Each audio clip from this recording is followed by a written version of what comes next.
half an hour late. I'm not sure about Mike, but Paul is around somewhere. Just finished a PRG meeting. Here he is. You all right? So another full day ahead of us, so let's crack on. Thank you, Karen. Great. Thank you, Mary. Sorry, before that, Ross has just told me he's nearly a grandfather again, so congratulations, Ross. No, great news. Kia ora koutou. Good afternoon, everyone. So today's long-term plan workshop covers a number of pieces of information. We start with two about our context and environment, providing a short update post-election, what we know and when we'll know more, to share non-financial forecasting assumptions and seek your support for the approaches outlined. We then move into funding and rating to discuss a targeted rate for Te Awaho Foxton Community Board. Then I'll be passing over to Daniel to talk about solid waste and the WMMP. This is to discuss how to fund the solid waste activity, to review who benefits and who pays. We seek your direction around options for changing the way that the activity is rated for. Options will include a targeted rate specifically for the live-in landfill and other closed landfill, debt and post-closure obligations over the next 30 years. Then to discuss recycling, the current situation and costs. We seek clear direction about rural recycling collection. Should it be removed, left unchanged, or extended to all rural ratepayers? And who pays? The last piece is to seek your support for the revised WMMP vision, goals, objectives, and targets. So the questions that we are asking you today about the non-financial forecasting assumptions, do you have any questions about those that are shared today? Solid waste activity funding, which options would you like us to work on for changing the way the activity is rated? Te Awaho Foxton Community Board, a targeted rate. Recycling, what direction should be taken for rural recycling collection? The three options just mentioned. Draft WMMP, whether there is support for the vision, goals, objectives and targets. Are there any changes you'd like to see? So working in the triangle, today is another day in the do section that we would like you to give us feedback, direction and guidance. So moving into the first of those pieces, we're sitting really in the environmental scan piece.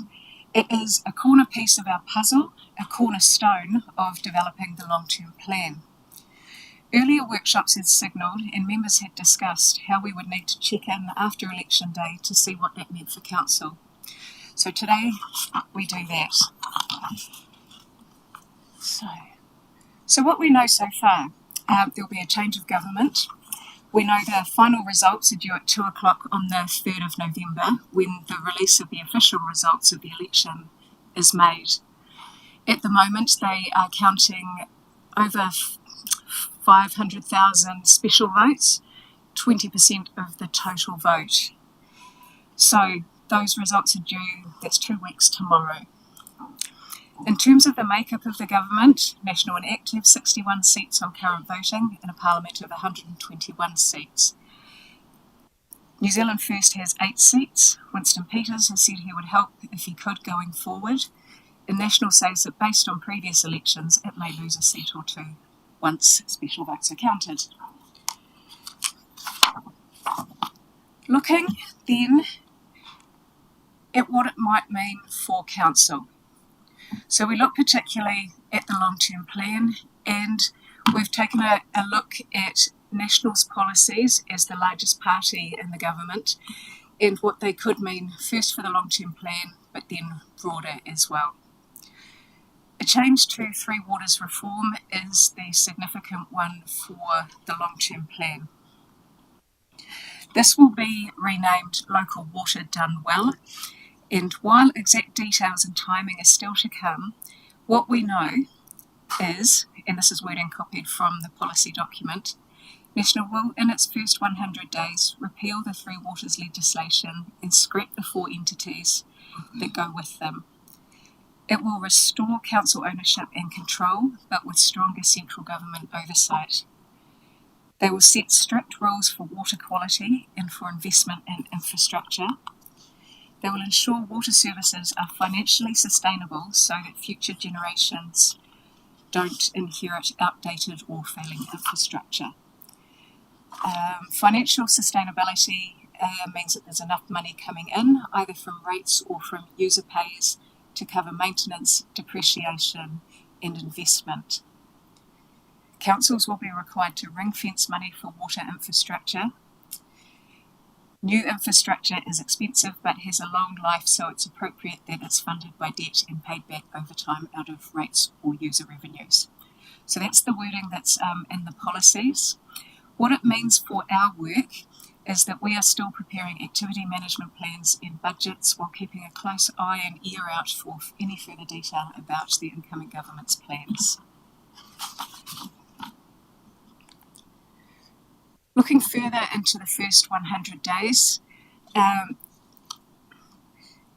National has signalled that they will repeal the resource management legislation passed by the outgoing government and will introduce a fast-track consenting regime. We don't expect this to have a long-term plan implication. Housing, the plans outline target Tier 1 and 2 councils. So us as a Tier 3 council, it doesn't appear to have any immediate impact unless that policy changes. Now, so the 100 days, that will start from when the new government is sworn in, which could be mid-November. And so, if it is around then, 100 days takes us to approximately the end of March, and that just depends how much of January is worked. What we'll do is, again, we're watching to see what happens, and we'll share any further detail and updates as information becomes available. So that's our quick update. Does anybody have any questions at this point? So then we'll move into forecasting assumptions. Sure. The obvious thing that I want to raise around Three Waters reform is that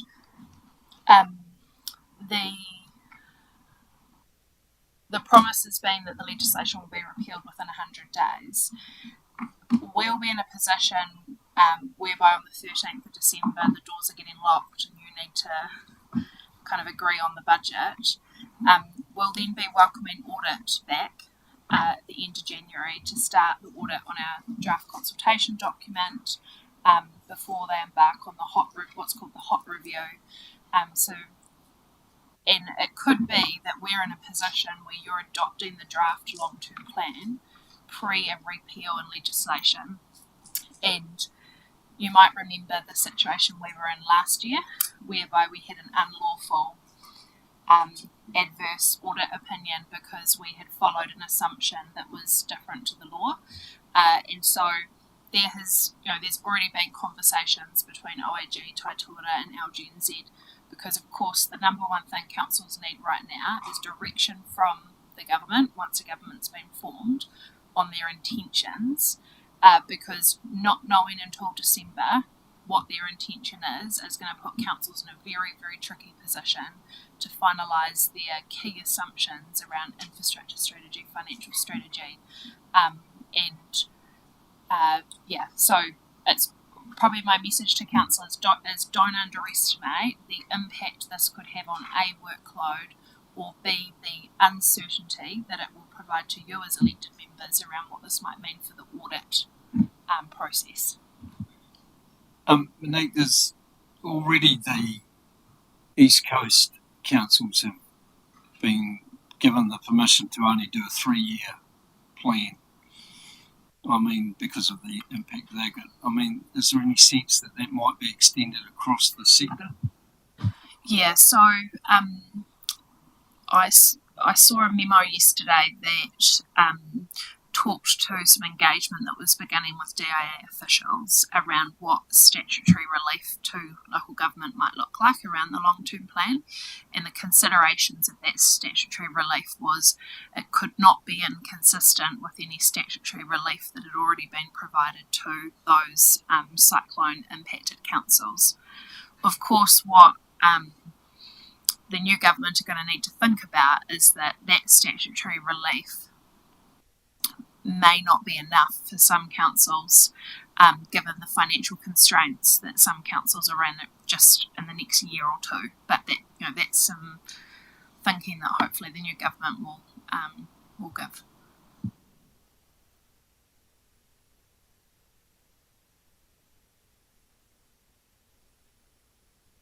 Can I just ask just on that? Should we be looking to advocate through the caretaker government and the incoming government, whatever form that takes, around that statutory relief?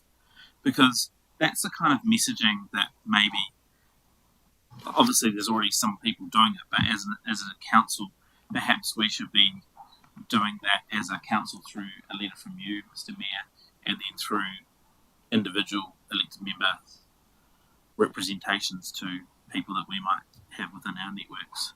Because it seems like it's something that can't really, because Christopher Luxon's already said that his 100 days doesn't start until he's actually formed a government. And so that, you're creeping potentially further into November. And so we need to have that signal around what the sort of band-aid might be sooner rather than later. And so it's almost like we need to act on that right now and get something out if there was support around the table.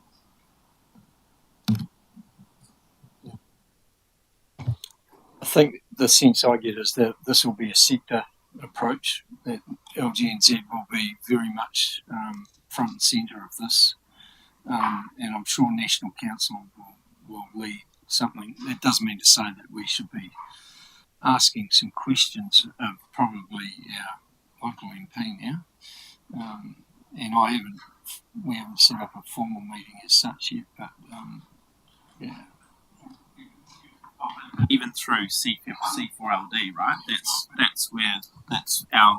We've paid for them to be our lobby group, and so whether we do it individually or as a representation through that group, we're talking about probably something needing to go out this week, early next, right? C4LD have already started that, so a media release went out on Monday. And they have two demands, more immediate demands. So one is a particular focus around Auckland and Northland, because for Auckland and Northland, they are right now building a long-term plan that doesn't even think about Three Waters at all, because their entity is supposed to come and play 1 July next year. And then the other demand, I forget, but I think it might have just been about to say what their intention was around the legislative timeframe. So look, I think, Sam, the whole advocacy around certainty, there's a number of ways we can do that at a sector level, through C4LD, through our other mechanisms, through relationships, whatever it might be. I think if we can all be united, whether we agree with legislative repeal or not, I think if the message is that the sector needs certainty, I think that's probably a message everyone would agree with.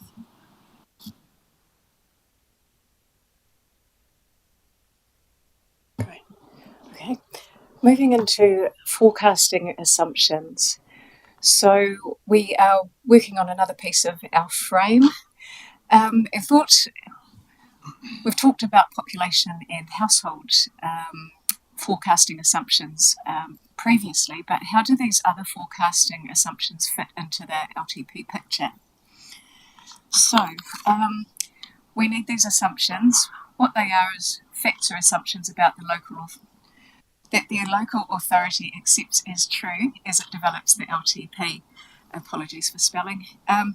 These demonstrate that our long-term planning is actually long-term, But because the past and present constrain the future, this piece also demonstrates that the plan is grounded in the present.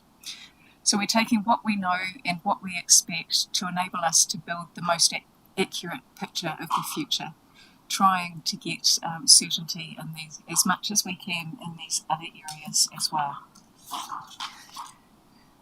So as we build our list of forecasting assumptions, 3 have already been agreed: population, household growth and household occupancy. Today we will talk about the remainder on this slide, and we'll come back to you on the 29th of November with the remaining forecasting assumptions, which are largely all the financial assumptions. So,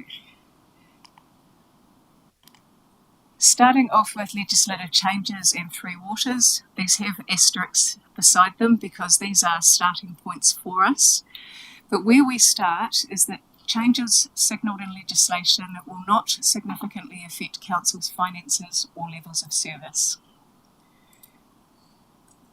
That's our starting point. We will keep that under review and confirm what we know when we come back to you in November. The same will be true for Three Waters. Council will retain ownership and management of its Three Waters assets for the life of the long-term plan. That's our starting assumption. Moving back, apologies. Pandemics. The assumption here is that there will be no pandemics, including COVID-19 pandemic, requiring the implementation of alert levels 2 to 4 restrictions for the purpose of the forecast budgets. This has been lifted from the long-term plan in 2021, and so proposing to keep that same assumptions, and just note that the alert levels could potentially change as when in opposition, National disagreed with those. But the overall assumption is that there won't be a pandemic. Waka Kotahi's subsidy, the funding, I had this and it's gone just because I'm a bit nervous. Funding assistance rate for 2024 to 2027, it will be 61%. This is given to us by Waka Kotahi. And just for reference about how it compares to previous years, the first year of the long-term plan 2021, it was 62%. Year 2, it was 61%. And year 3, our current year, it's 60%. So it's roughly the same.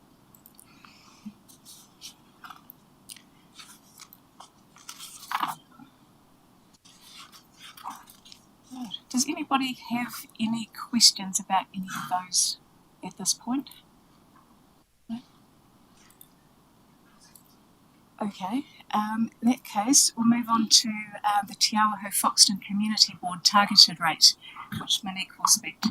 So, Kara, can I just ask one question? So, you said the financial ones will come back, so that includes like the asset revaluations, like that one, because that's been there's this assumption we've had in the past around the effect of asset revaluations on depreciation and all that kind of other stuff, and I'd be quite keen, following on from the conversation we had a week or 2 weeks ago, just to make sure that we do a little bit more thinking around how we frame up the assumptions under that one. Yeah, I'll get Kara to note that and make sure that we bring that back, because that's not considered like a pure forecasting assumption. That's more a accounting treatment. So when we talk about financial forecasting assumptions, we're referring to CPI, bill, what we've been told, like interest rate assumptions, but we can capture that in what we bring back on the 29th of November.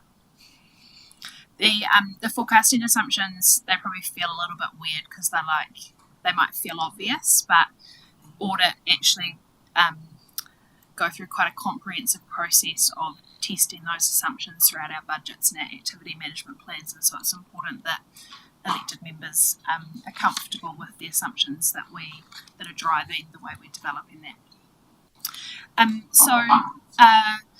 Next item we're going to talk about is the Te Awaho Foxton Community Board and a potential introduction of a targeted rate.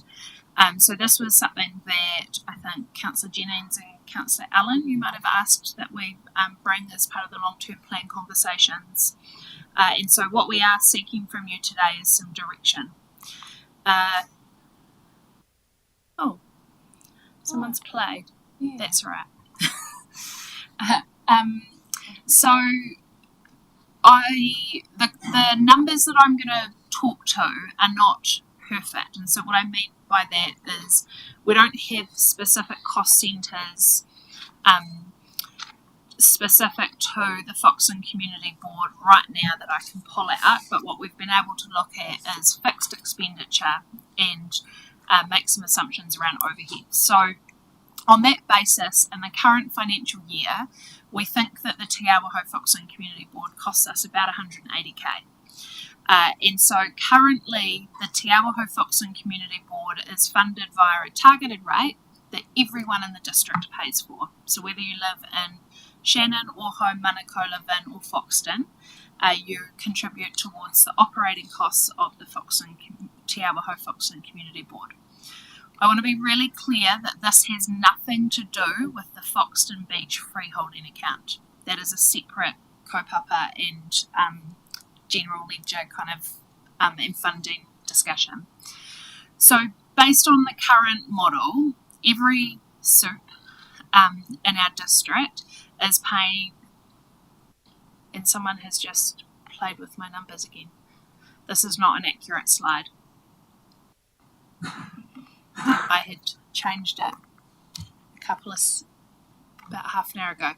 Ignore that number, it's $10.20. So roughly everyone in the district, every household is paying $10.20 towards the Te Awaho Foxton Community Board. What you'd wanted to see is, well, what would it look like if we introduced a targeted rate where everyone within the Foxton Beach, the Foxton Community Board boundary, if they were contributing, and so that would increase to $48. So it would mean that everyone outside of the Foxton Community Board area would not pay anything, but everyone within that boundary would pay $48. The numbers will change around slightly because, of course, this is based on current year's budget, not future year budget. But hopefully these numbers give you a bit of a feel for what it could be. And so just remembering that should read $10.20, not $60. I don't know what's happened there. Grayson, we might just get you to download that presentation again. That's the presentation that I've downloaded. Yeah, that's right. Okay. Yes. Yeah. Okay. Really, what we're seeking is feedback. Is this something you would like us to include in our it will be captured in our draft revenue and financing policy? So it would mean we would make a change in the financial model to assume that those represented by the community board would pay for the community board, and it would be a specific item that we would point out in the consultation and we would seek feedback on in the consultation.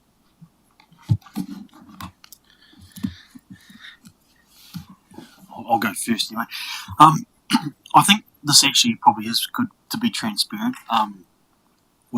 I know there's been a couple of conversations in Shannon especially saying, like, why haven't we got a community board?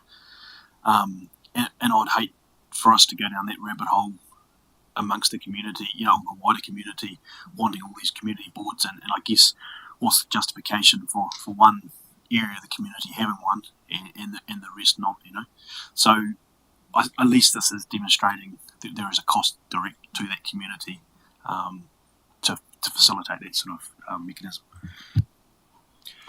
Yeah, just noting for the record that in the last triennium, when we heard the representation and review, there was predictably a lot of submissions on the community board, whether it should continue or not.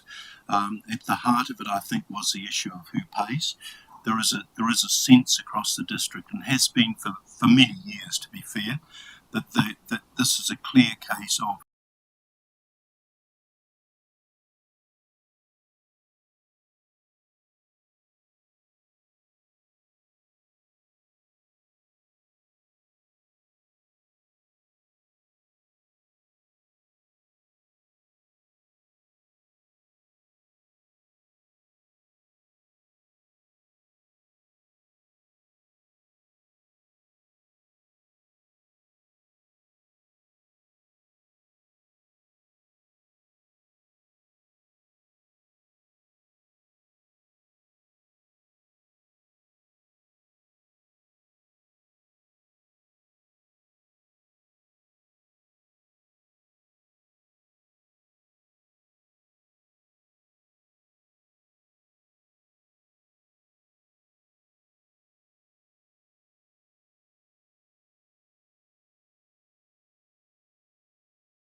where harmonisation is I suppose it's part of the value set that sits behind the revenue and financing policy, but there's also examples of where we don't harmonise the rate.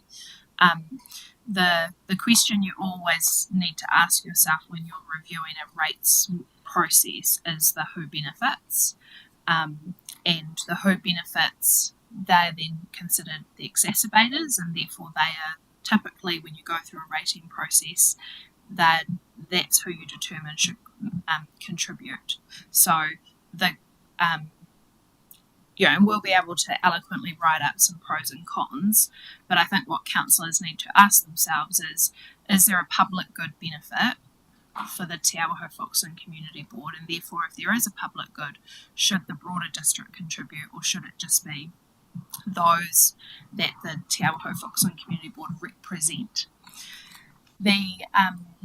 Your second question was around what would consultation look like. If council said, yeah, we'd like to consider the introduction of a targeted rate, we would make those changes. The long-term plan would make the assumption that we're introducing a targeted rate, but in our consultation material we would highlight it, and we would ask for feedback. I think given at the moment everyone in the district contributes, I don't think it would be fair to discount their feedback, because the alternative being if you only want feedback from the Foxton community, in which their answer might be no, everyone should pay, then we've continued to put a rate on the broader community that we didn't ask their feedback for. But yeah, that would be the work of the team to kind of try to package that up into a proposal. Really today was just to give us a signal.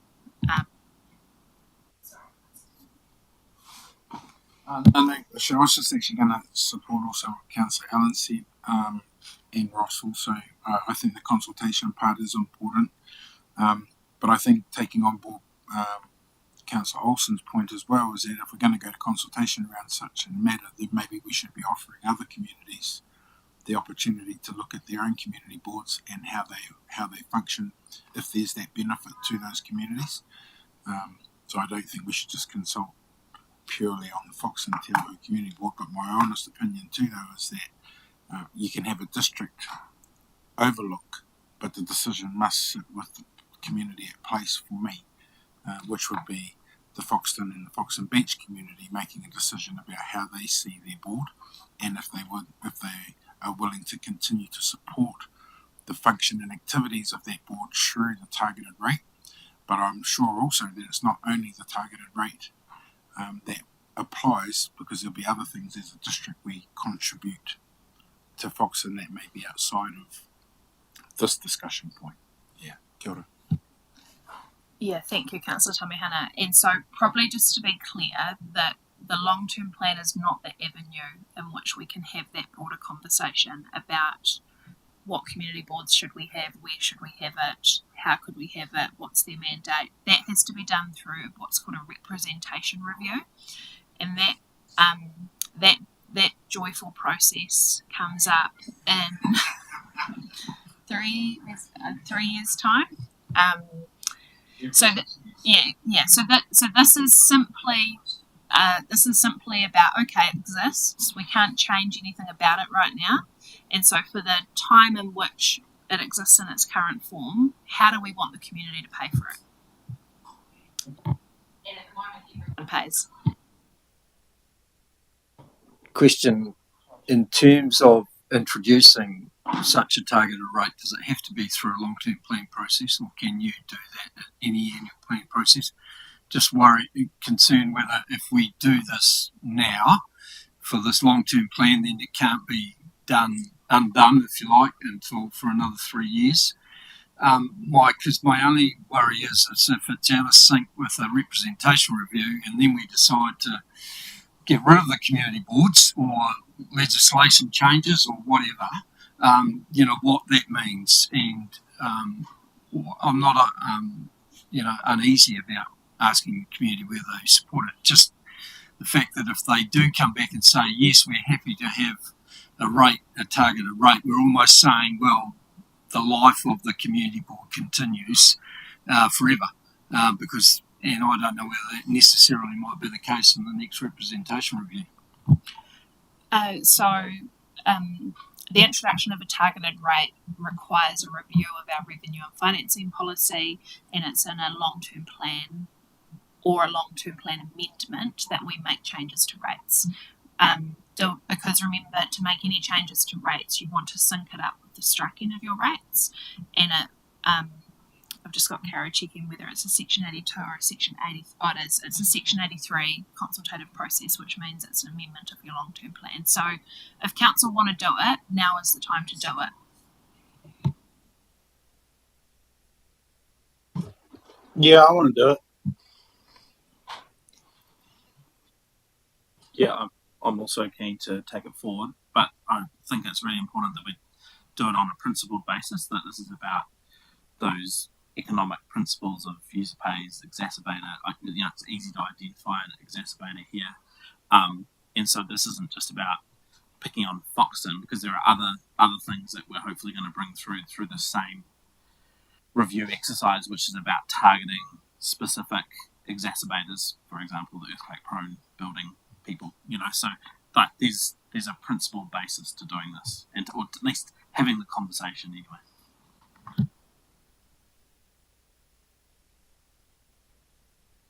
Yeah, I'm in support of this. I'm all for having a consultation about it.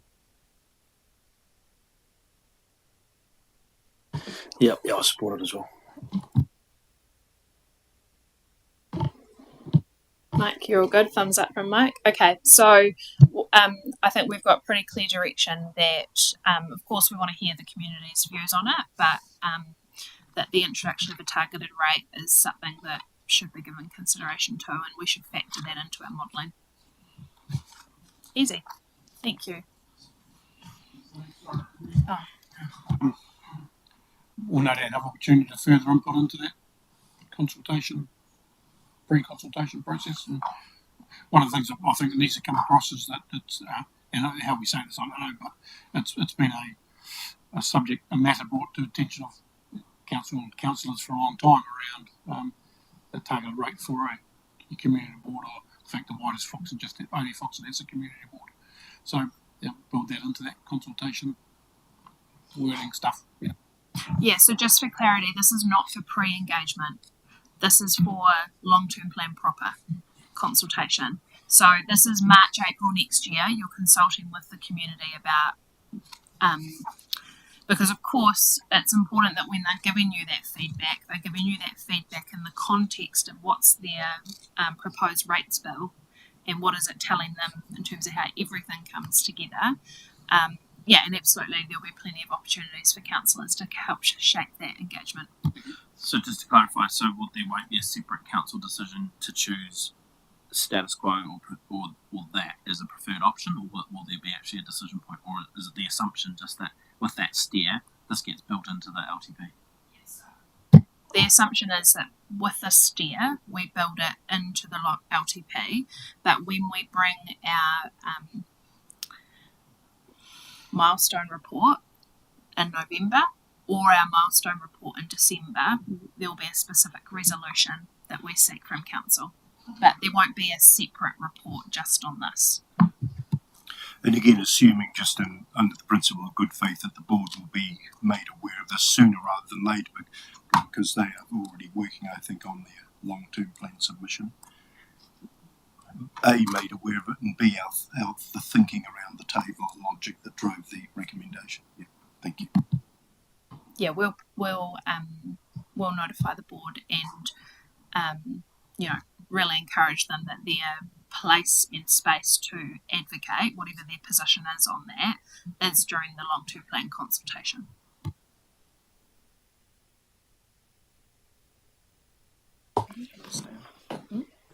I'll leave this.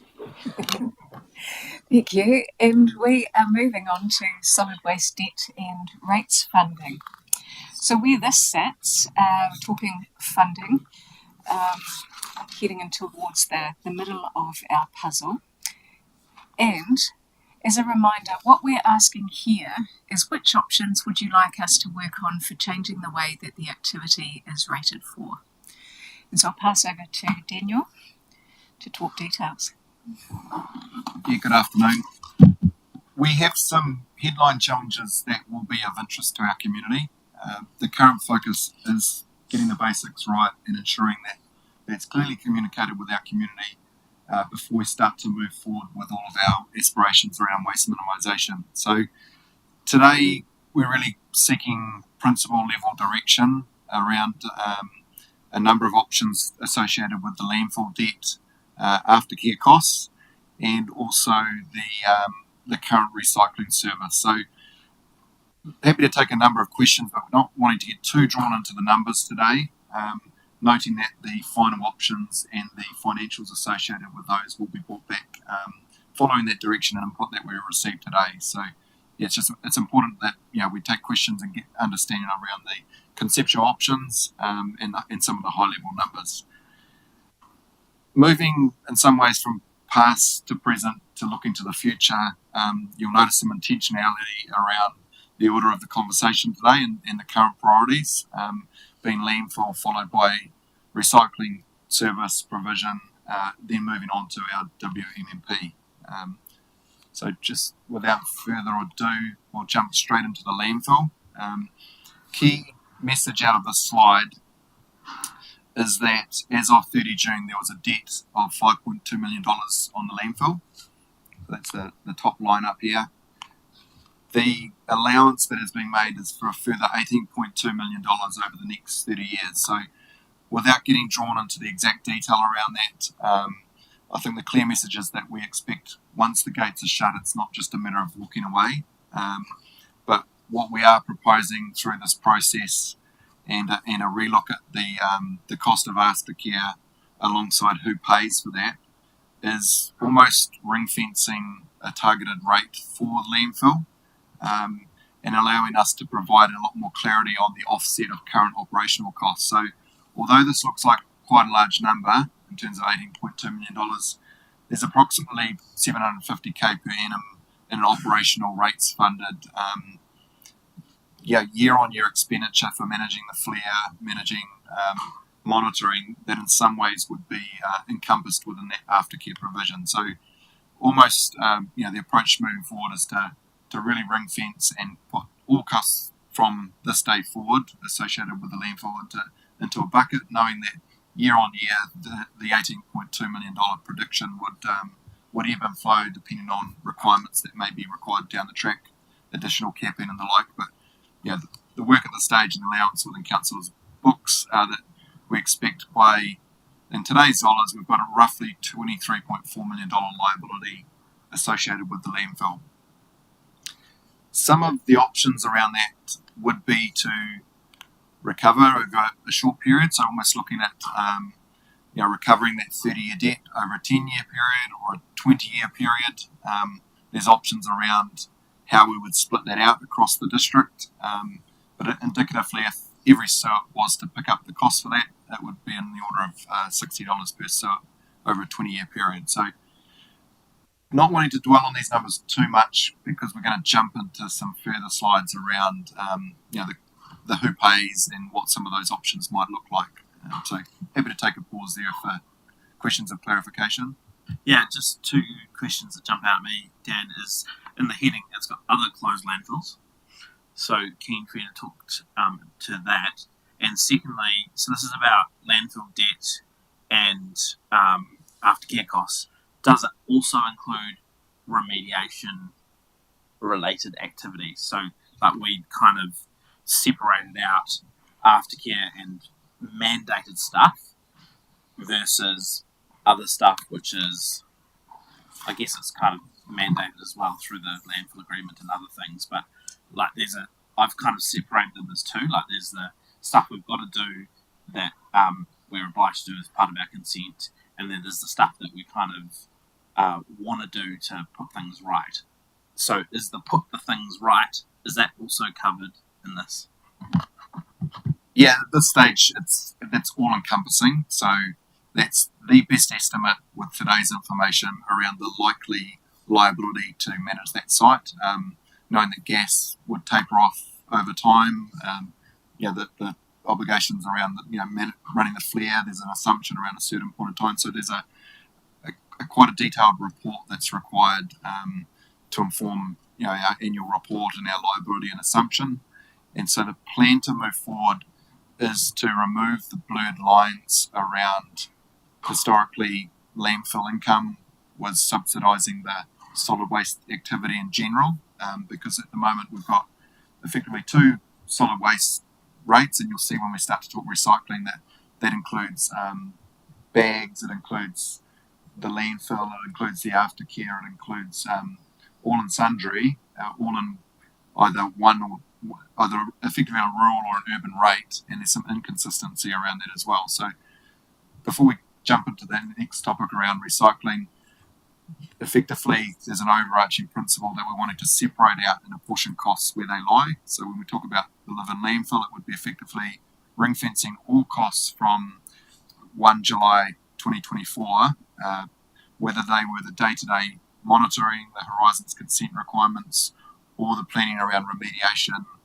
or the allocation for future top-up of capping. They would all come out of a landfill fund that would have an associated targeted rate. It would likely be every long-term plan cycle that would be revisited to recheck those assumptions, but it would mean that the day-to-day management of the landfill, there'd be a lot more transparency around it. So I think we really rate the point that it does look like a big number, but when we start to run the financial models around that, it will be actually offset by what's currently funded through a normal rate. So there's some pluses and minuses, but the idea is to effectively put it all in one place, so everything related to landfill is clearly articulated, messaged, can be managed, monitored, and put some criteria around how we report on that as well. But before we get into the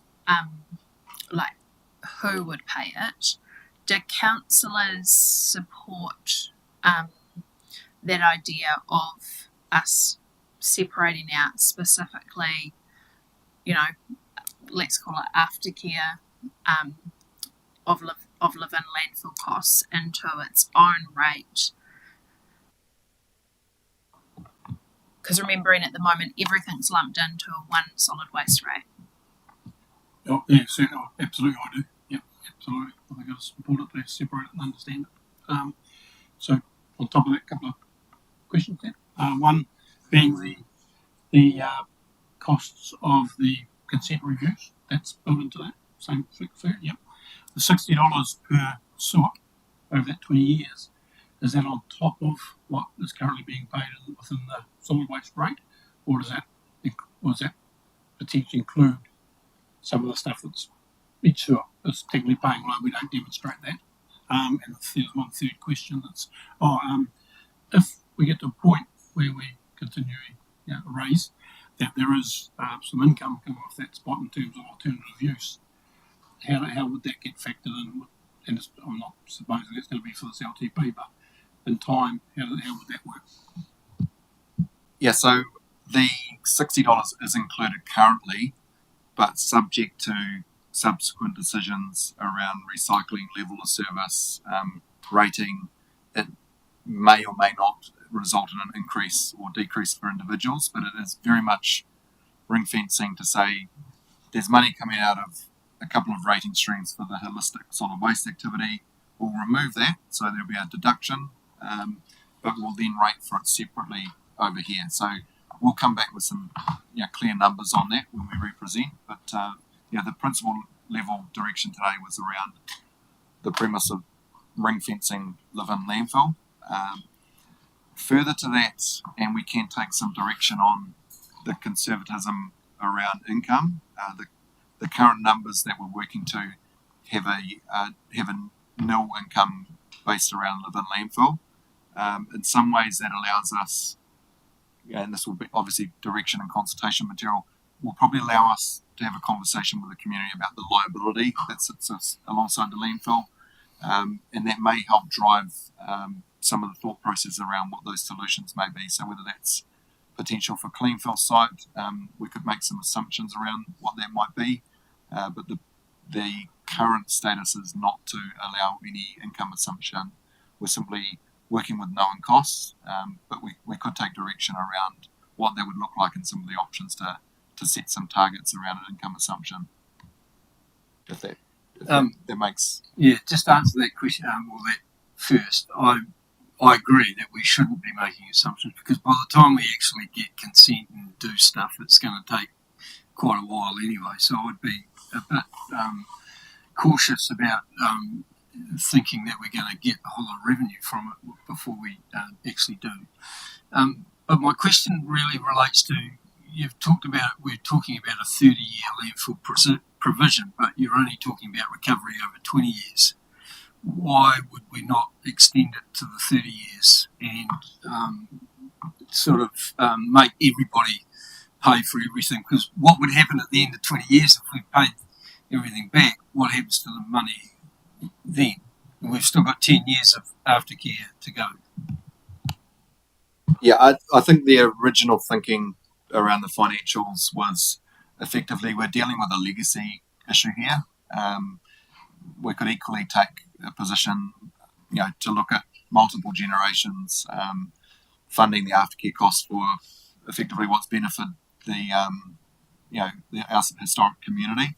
So it's was around potentially capping that to the 20-year horizon, knowing that we're indicating costs would likely extend beyond that 20-year long-term plan funding period. So we certainly could come back with a range of different options around the duration and what that would mean. But in simple terms, if we were to, in today's dollars, put the 23.4 over 40 years, then it becomes around about $30 per household. We'd look for more detail when we come back, but today was just really around the principle of separating that out.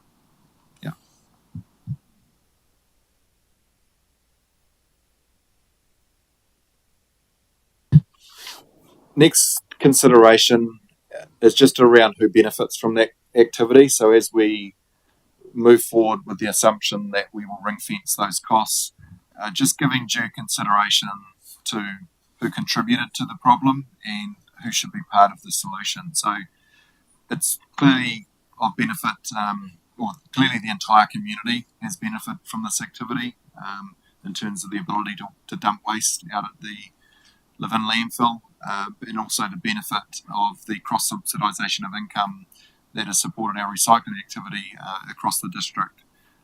There's also clear benefits to the Hokio community who have had this facility in their neighbourhood for a number of years and will continue to live with the legacy of that as we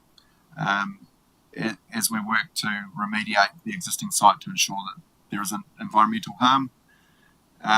There are also other communities with closed landfill, so the likes of Foxton Beach out towards the mouth of the Manawatu River, the landfill that sits on the current Foxton transfer station site near Purcell Street that we are continuing to monitor, but we're not seeing the types of environmental risks or likely financial liability for future work.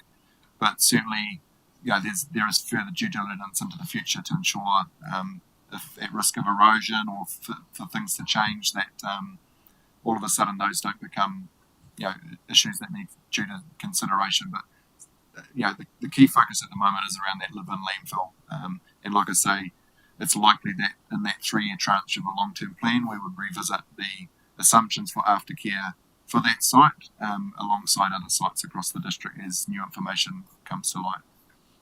Yeah, Dan, just prompted a question from me. In terms of the Foxton Beach and Foxton landfills, do we track costs, the costs that we incur for monitoring those? Are we aware what those costs are? Or is that just part of the whole rate? Yeah, we've got 1,000 odd line items in the solid waste area attributed by site, by type of activity. So there's lots of good information, historic trends. What we will do through this process is reset those buckets so that when we start to report into council what you would see through future OPRs and the like, you'd actually be able to see budget alongside actual costs, but yeah, we do have that information. They're fairly insignificant in comparison with other with the live-in landfill. Key message from this slide though is that we've done some thinking and was wanting to validate that today, that on the assumption of a ring fence targeted rate for the live-in landfill, that this would be something that would be spread across the entire community, urban and rural ratepayers, so that would be across the 17,000 sites. Just picking up on a point that Rogan had previously asked about, and sorry if I'm putting words in your mouth, so correct me if I'm wrong, but what is there opportunity to differentiate between residential SUIPs and commercial SUIPs? Because there's probably a reasonable argument to make that businesses and industry have contributed potentially at a higher rate, or not contributed, have used that facility more than a residential user, and so therefore some differentiation between so having it across the entire community, but a step up in terms of commercial or industrial. Yeah, all options are on the table for us to put into the mix to form up the dynamic to bring back. As we get into the recycling, it's a similar scenario in terms of determining who pays and the complexity if we were to start to target ratepayers in rural areas that receive a service versus those that don't, and the implementation of that. But certainly if we're talking industrial versus residential split, I'm confident that the team can go away and do the thinking around the cost and benefit of actually separating that and rating that out differently. So when we factor in admin and the processing costs, but that one should be something we can go away and look at, and we'll provide that feedback at the next session. I was just being cheeky when I was talking to Bernie over here, but because this is about aftercare and who's contributed, a large amount of waste, and I suppose I'm sitting here thinking about KCDC, and whether they're interested in contributing to the aftercare of a space that they contributed a large amount of waste to. Yeah, unfortunately, our rating boundary is confined within our district. Les Bernie said an invoice will be fine. Yeah. So just most businesses did too, to get their rubbish out there soon.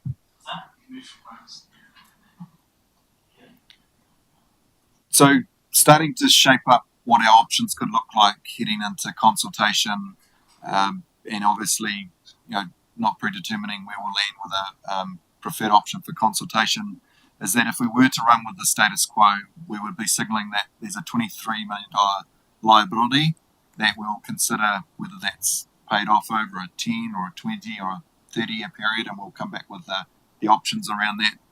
But effectively, if we were to run with the status quo, approximately 80% of those aftercare costs would be borne by the urban ratepayer, around about 20% rural, because there is a differential factor of around about $60 that the urban ratepayer pays over and above the rural ratepayer into that solid waste bucket. So we'll talk more about that soon when we get to recycling.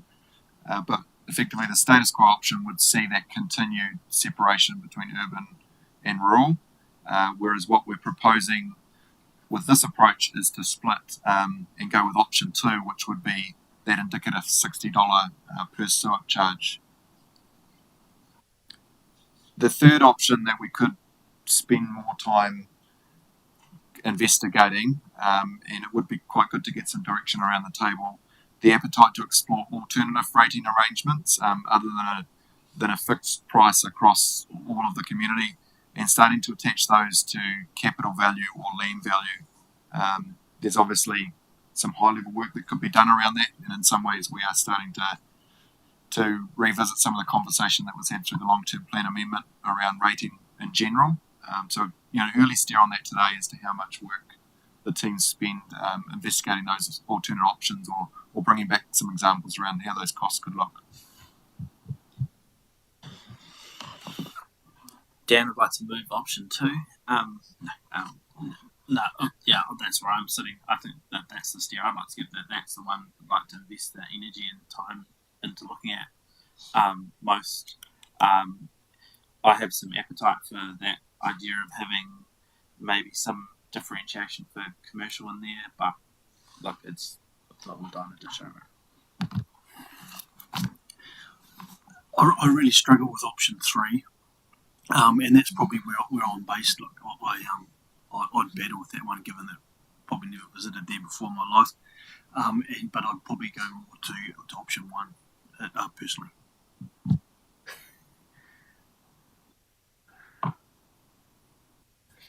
We're talking about a legacy issue here, Dan, so I think it needs to be fixed right across. We're not talking about use at all. Today's use, we're talking about many years of things, so I do believe it should be fixed. So option 2 is the one I would support. I'm option 2 also. Yep, 2. Yeah, 2. Copy that. So probably here in option 1 and 2, followed by a third option with the investigating the feasibility of an industrial further targeted rate that we could go in and investigate the numbers around that. The actual benefit of doing that, so I'd investigate the number of suits, come back with some indicative differential, and through subsequent workshops we could look at the feasibility of whether that cut the line to actually go and engage in a community conversation around that. I think in terms of commercial, I understand where Sam's coming from there. The first assumption we're making, I suppose, is that commercial do dump more than urban, or at least the same amount, but that may not be the case. So it'll be interesting to see the facts around that, because there's certainly a lot more residences than commercial that contribute to our waste. So I guess is how we frame that. But I don't know. I'm happy with the conversation, but again, not going to die on ditch. Yeah, I don't want to waste your time if there's no support around the table for it. So because there's kind of options of keep it simple and it's just a charge across a fixed charge across every single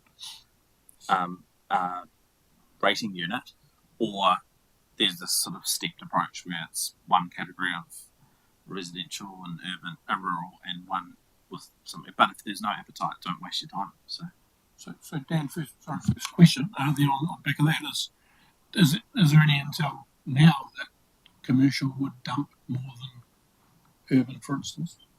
Is there any? Well, I think they obviously pay to dump there as well at the market rate of the day. So there would be an assumption that whether that went historically to live in landfill or into the future, that the cost paid at the gate to dispose would be reflective of and encompassing aftercare. I think we'd probably start to get into a philosophical space around newly established commercial premises having to pay for a legacy issue, but we can do a bit of due diligence around the pros and cons of that and the likely benefit financially of having that differential based on the number, and we can come back with that advice. But certainly getting a clear steer around where we need to focus efforts and refine those numbers to come back for the next session.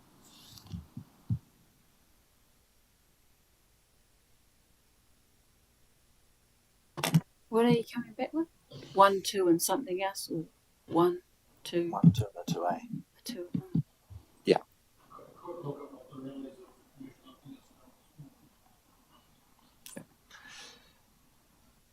Just, I suppose, adding to the level of complexity around landfill debt is that historically decisions around the recycling service in terms of the initial rollout that was funded through an income stream associated with the live-in landfill, and the way that into the future, based on our current LTP, is that recycling activity won't be fully rates funded until the 27-28 period. So this is a phasing in of full cost for the service to be provided. So that adds to an additional $5.5 million liability by 27-28 that we start to see as we move through, in addition to that existing landfill debt. So this is currently picked up through our rating processes and included in that solid waste. So in some ways this is another one of those ins and outs. But what we're looking to do off the back of ring fencing the landfill activity is to do another similar activity with recycling, so that we determine actual costs for the activity, who benefits, who pays, and ensure that the rating system reflects that. So it's really important getting the basics right, that before we start to consider rollout of a curbside green waste or a kitchen scrap service, that we actually ensure the current recycling service is funded equitably and sustainably. So this slide is just really a signal to say currently we're not rating for the full cost of the recycling service. So that's really the key message from this slide, and we'll jump into some more conversation around what that actually looks like in subsequent slides. So depending where you live, solid waste rate is either $119 or $178. This captures curbside recycling. It contributes towards the cost of rubbish bag curbside collection, so that's the council bag service that isn't fully funded itself by the cost of the bag, so there's a contribution out of that general rate that covers the bags.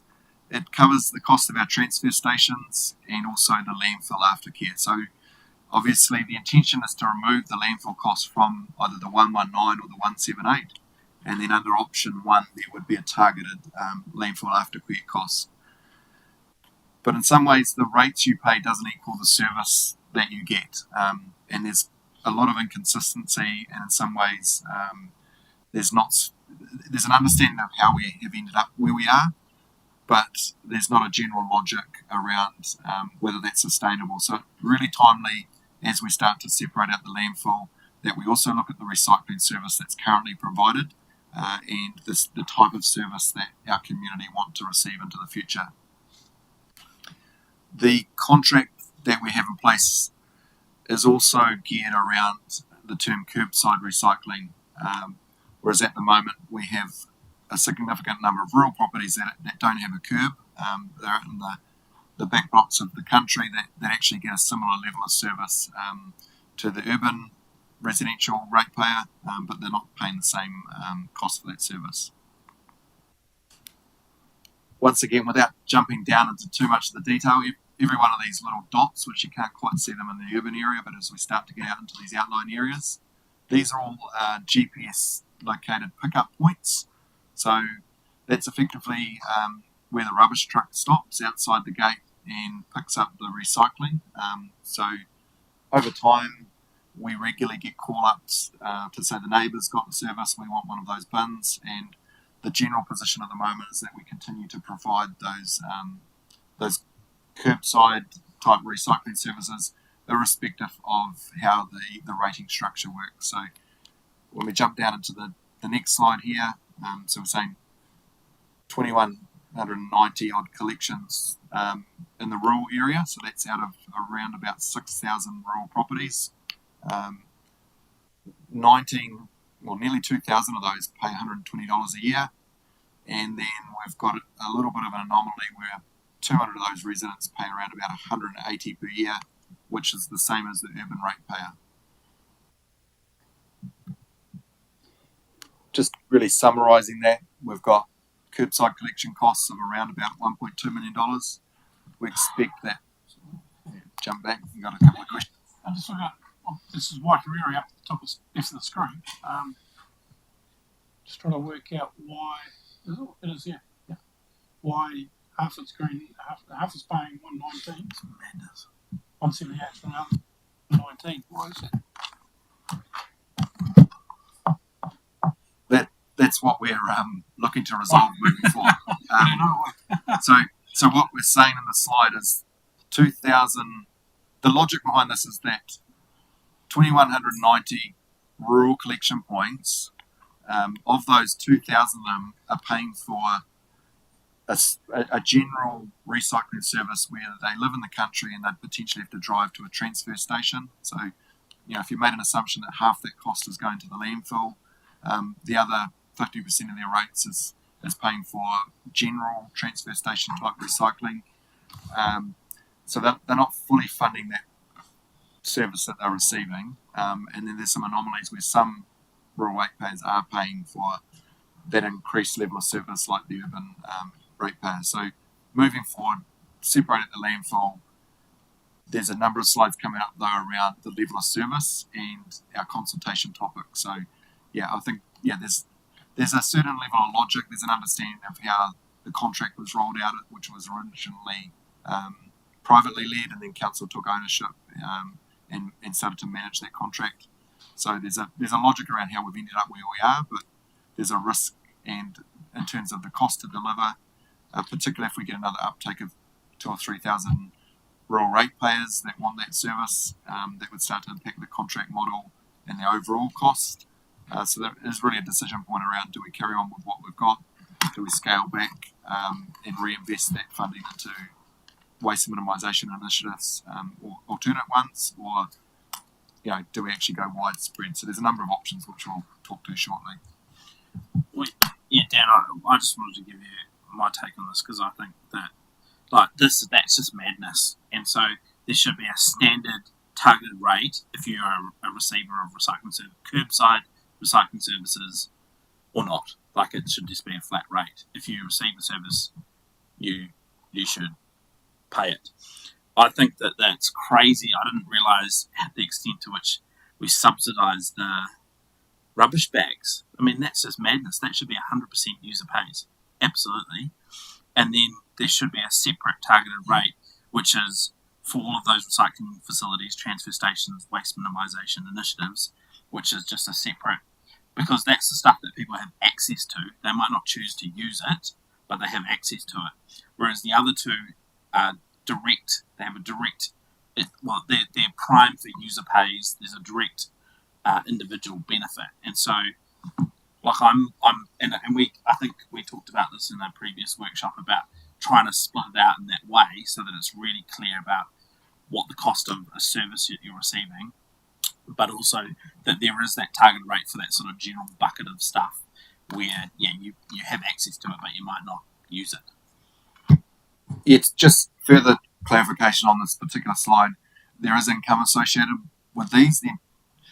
The message around this slide was just to give some context around the value that if we were talking about a service that costs 50k a year, the cost might double. It's pretty insignificant, but when we start to look at the upwards of $1 million costs of that curbside recycling, if we have to revisit that contract, providing out to further communities, there starts to become a fairly significant financial impact. So when we come back with the detailed financials around the options that we get direction on today, we'll come back with some more accuracy around existing cost, income that's associated with that, and also the any risk that we feel is needs to be built in within those future costs that are allowed for. So similar questions as we jump into the options is around who benefits. You've probably answered some of that, Councillor Jennings, already. What is fair? How should it be split, and who should pay? So when we start to look at the options, what we are proposing with option one, these are quite wordy. In some ways it's intentional to stimulate some conversation and help refine that down today. But we felt that there wasn't a status quo option where we could just carry on as we are without carrying some risk of continued uptake of the service and our inability to actually recover rates to provide that. So we've termed option one as status quo plus a controlled rollout and a rating review. So what this effectively means is we would try and, wherever possible, would continue to provide waste minimisation recycling services into the rural area, but it would be done in a controlled manner, which in simple terms would be, if there's 10 houses down the street and you sit within a bunch of houses on a rural road and you want a service, it would, we'd have to set some rules and parameters and a guiding document for officers around this. But it would be quite logical that we could easily stop the truck and pick that bin up. But if you live right out in the back blocks, there's no service currently in your area, it wouldn't wouldn't be financially viable and within the contract to actually go and start a new service on a particular rural street. Sorry, Dan. It feels like we're conflating two issues, right? Which is status quo. We've got areas that are receiving a service, but they're not paying the full cost of that service compared to urban people, and so like there's a question around, well, what's the solution or what's the approach to that? But then there's a second question, which is beyond those areas that are currently served, or even where they're in the rural zone and they're currently being served, should that service be removed from them, or should we expand it?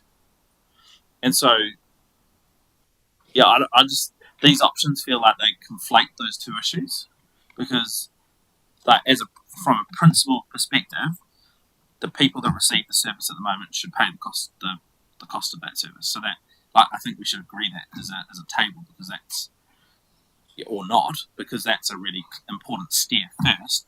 You need to deal with that issue, and then the question is, well, are we happy with the current level of service to the rural zone?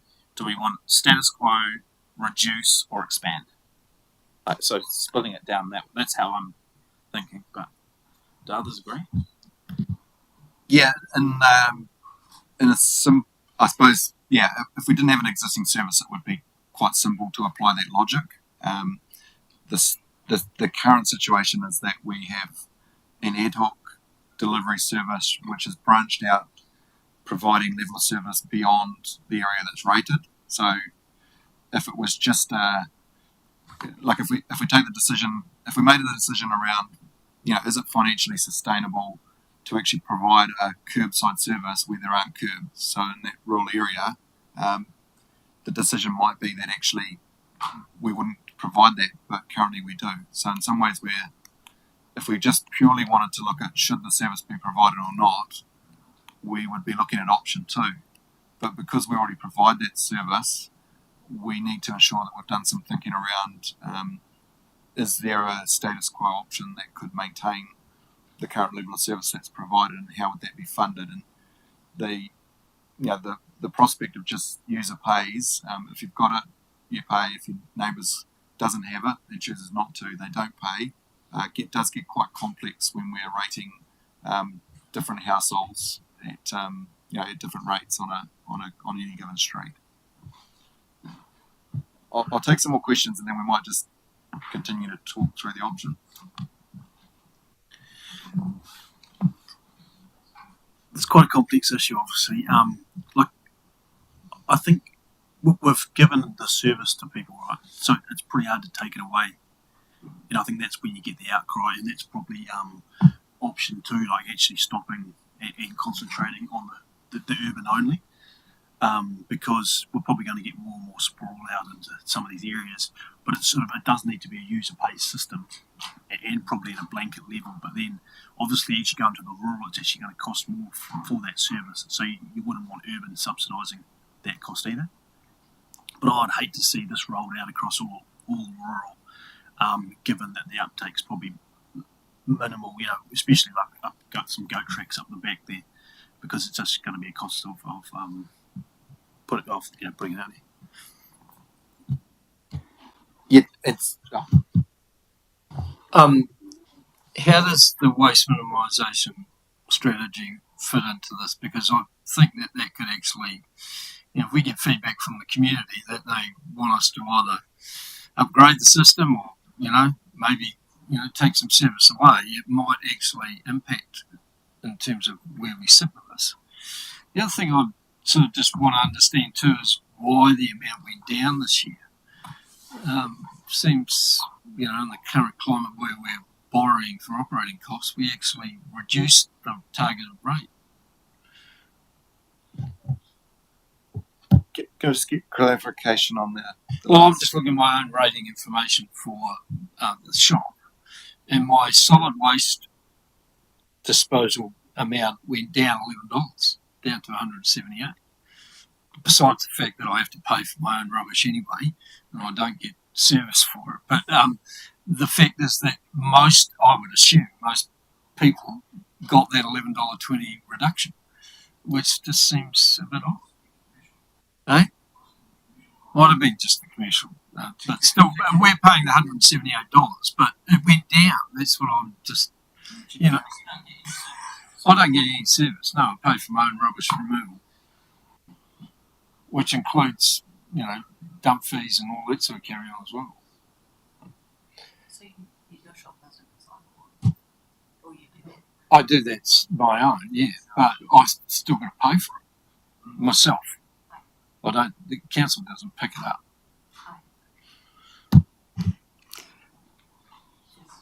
Let's talk through these options, and then I think it would be advisable to skip past option 1. It is quite wordy, and we might just come back to that. But where we are proposing here under option 2 is effectively to say, in general terms, if we were to start this service from scratch, noting that we currently supply it to 2,000 residents outside the urban area, option 2 would be saying, well, actually, it's potentially not affordable to do so, and we're currently not rating for that. So the consultation around this would be actually around reduction of level of service for residents that currently receive recycling, but aren't paying for it. So this would be one that I would imagine would attract a high level of interest, but it certainly needs to be looked at, because in some ways this is the most affordable service delivery model, that curbside recycling is for curbside only, and we ensure that as a collective community, waste minimisation funding and effort is not just around picking up every plastic bottle in the district, that it's actually around a more holistic approach to waste minimisation around what's affordable, focused on curbside only, which is common to a lot of other councils. So when we come back with some further detail on this option, we can also provide detail on current best practice for a curbside delivery service. If David was here today, we'd probably talk a lot more detail around the feasibility of that, the challenges they're facing with the current service, where the provider's ringing up to say they don't feel safe to pick up a bin in the 100k area on the state highway, areas where it's probably not feasible to get the big recycling truck down, that we're potentially having to look at alternate pickup services. So as we set the direction of our provision and these options and the consultation process, we would be looking to mirror these options into our contract for the service delivery. So in some ways there's a good link between this decision as part of long-term plan and our ability to then ensure the contract model can provide that service. I'll pause for questions after option 2. Could you go back to the map, please? So an option, effectively, if you started from a clean sheet and there were no dots all the way out to Potts Road and everywhere else around the town, if it was just straight urban centre, X amount, everyone pays the same, and then obviously status quo level of service for rural remains. However, it needs to be on par, and they need to pay their fair share effectively as an option, because like how we rate your land, for example, if the infrastructure is out your door but you don't connect to it, you still pay a fee. It's just not as much as your neighbour who is connected.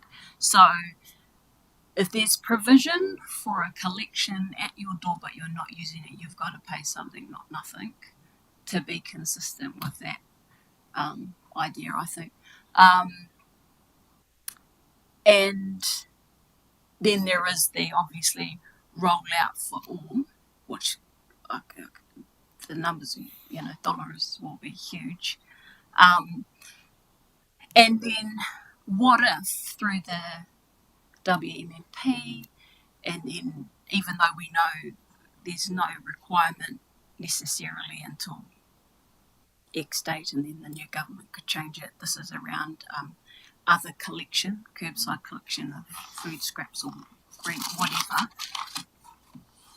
is that on the alternate fortnight of the recycling plastic, and then you collect the other thing. So then it becomes, well, I don't know how you imagine it to occur on the ground, but imagine you're collecting this one week and the other thing. So you have to double potentially, or do you do it once a month? Like really, like it becomes massive. Like those numbers I could see easily doubling, tripling if we introduced all those new types of curbside, which is, for me, I think, unaffordable. So we have to understand through the WMMP and consultation process of all those options, which is the most important, going to get the greatest impact and value when we consider the environment and that waste hierarchy, bang for buck,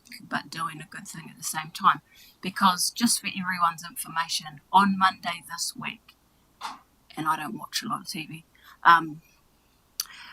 Monday night, Fair Go did an episode, it's only 6.5 minutes, on recycling in New Zealand with all the latest stats, and still 25% of what's recycled still going to landfill. Anyway, more information in that video. I can send you the link. But yeah, we've got to consider all those things. Yes, we'll touch on WMMP shortly and some of the workshop direction around high impact, low cost. But it does reiterate the reason why we need to ensure before we look to future services, we actually ensure the current service provision is fair, equitable, sustainable, and achieves the objectives that were set in an affordable way.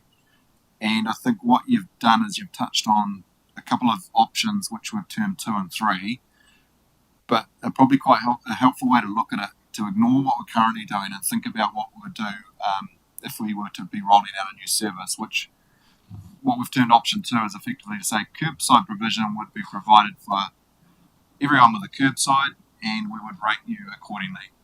So that's almost the start point to say best practice would be to get this recycling up and running. Let's start with the community of maximum generation, most cost effective to pick that up, and we would roll that service out to the urban ratepayer.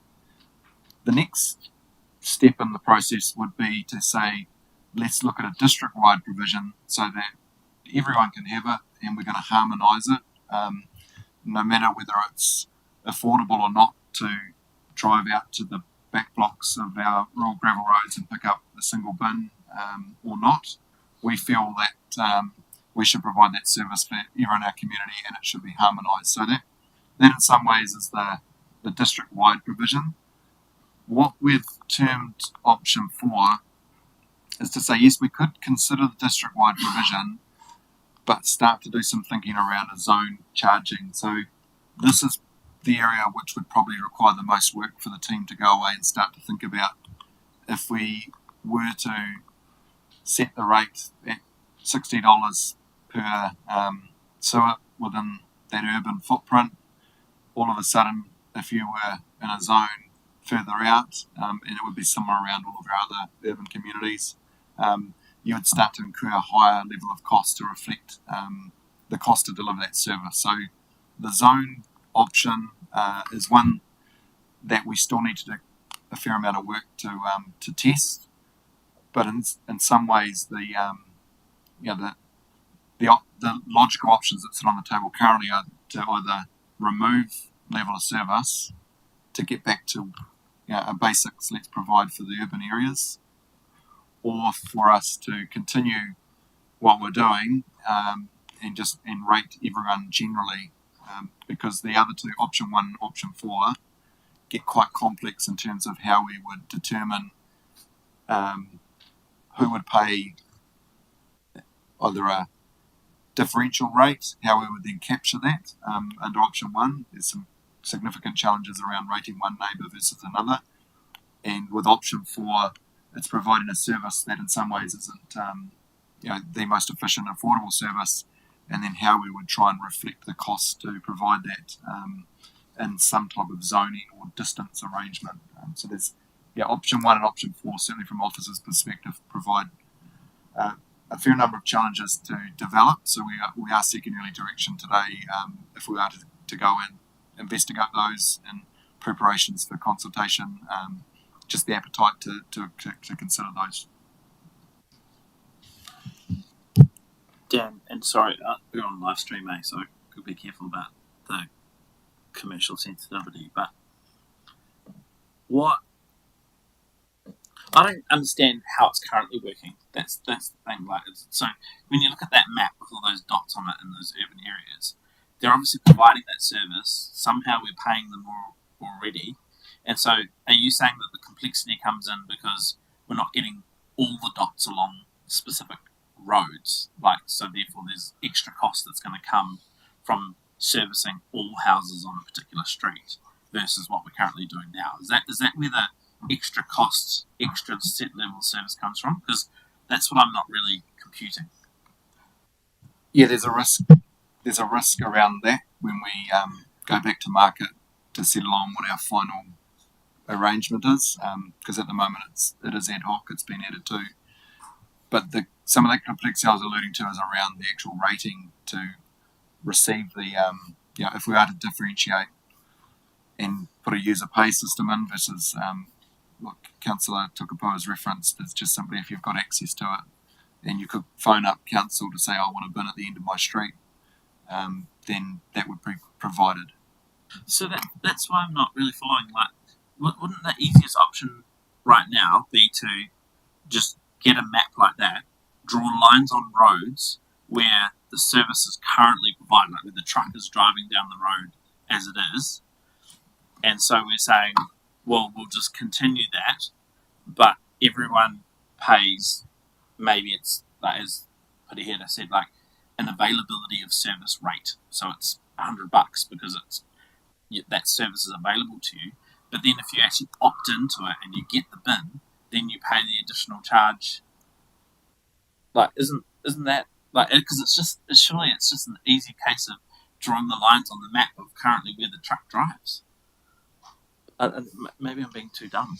I don't know. Easy to draw the line, but yeah, obviously there's a cost to manage that type of process, which is part of the reason why we do try and have a general harmonisation of rates. What we'll do is come back with the actual thinking around that from our finance team as well, in terms of the level of complexity, but certainly the message that I'm hearing is as soon as we start to try and rate by street or by particular address, there's a high level of I suppose risk around the effort to rate that and recover that and then manage it alongside queries from the neighbouring street over that wants the services that doesn't hasn't got the line on their map. So there's a level of complexity around that. But there's also the fact that, there's going to be a cost to service if we are to continue to roll out that rule.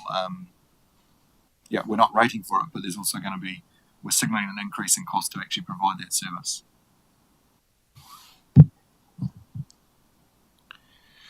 Just quickly, I guess the big thing here also for me personally is trying to have that behavioural change so that we are doing the right thing. So somehow we have to factor that in. We're trying to get people to do more recycling and stuff. So if it's a matter of working, somehow we've got to work on the cost structure, but we do need to probably factor that sort of bigger, wider picture in somehow. If it makes sense.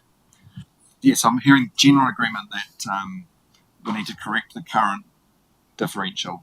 So, clearly if someone's getting that service, if we're bringing about options, it should be either all rural are rated, they can receive the service, but they would need to pay for it, or alternately an option, and it would be good to seek the appetite around the table today for option 2 to actually consider a reduction in level of service. So that's effectively mirroring the current rating arrangement.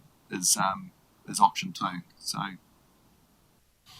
Cool. Happy to speak on a bunch of things. I might just quickly cover all the other slides first. I'd support nil assumption for landfill income. Recovery term for debt, I'd be more inclined to 10 years than 30 year. The damage was done in the past. Let's not make the kids pay for the past. I'm not going to go into benefits on that one. Recycling, let's fix the disparity. That's clear. I think opt-in, opt-out has a lot of administrative headache for some reason. I don't know how, because surely it's a tick box per rating unit and people call up and we tick the box and it just changes the charging. I'm open to the thought of maybe we separate it entirely for rates and outsource it via a subscription model to the vendor, given that the vendor who picks up the bins already does a subscription model for their bins of a certain colour. They could do all the admin. If we want to do an opt-in, opt-out service. Totally against reducing rural service, especially given that the current arrangement doesn't seem to have spiralling costs. We just need to fix the rating of it. Let's do more recycling, not less. I like option 4. I like zones. I'd like some imaginative options for zones. Some that could just have, one localized pickup point. Some where there'll be no service at all, and some where streets might opt in through some process we establish. More than half of them want it. I don't think the zones should quite be per street. I think we should almost draw catchment areas on the map and kind of work out the actual cost of going this extra distance as opposed to, trying to make it up on per street. If zones are too hard, then I'd support option 3. Just for clarification, in those rural areas now, sorry if I missed it, do we plug up each rural road, pick up recycling outside each property? We do. Yeah, see all those grey dots along the red lines out in the middle of the park? Yeah. Go right up there. Right, I've seen all the back blocks everywhere. Lingoria, okay. Right. Have we ever done anything around, because you see it around the region, where in rural areas they have a dump spot, and I think it's what Rogan's referring to, a dump spot on the corner for recycling, for instance, where if you live down in a rural road, you encourage you to recycle. On the certain day that's picked up, you put your big bag full of your recycling out on that corner. Surely that would cut a lot of costs and allow for that disparity between what you get from an urban perspective. You should pay more. And if you're going to more of a drop level of service in the rural area in terms of having to take it to a location, you perhaps pay a little bit less. I don't know, but is that? Have we given that any thought to that? yeah, I don't disagree with the principle of that. It's the window of opportunity for us to settle on and be able to defend the position around those particular zones and how we differentiate between someone who gets it outside their house and who has to trundle it down the street, and ensure that we don't get too far down into the detail for long-term plan and for close some of those options. So we can go away and do some thinking around that. We're already doing some research across what some other councils are doing, but yeah, we'll obviously have to come back with the feasibility of sitting here today, having mapped all of that out and be confident that we can then mirror that with a rate. So yeah, feedback's helpful, but we need to go away and do some more work on what those options look like and bring them back. Yes, I don't disagree that that great outcome, but how do we rate for that? How do we defend our position that you're still paying the same amount, but you've got to chuck it on the back of your car and take it down the road? There's some principle and policy work that would be required to strengthen our position around that. Ahead of going out to the community and having a conversation. Sure, yeah, so it's a fair assumption to doubt that to pick up the recycling in a rural area, where perhaps a reasonably remote rural road where there's 3 or 4 houses up it and it goes for 5 or 6 kilometres, the cost of picking that recycling up must be a lot dearer than an urban street in the middle of Correct. And currently some of those residents have that service.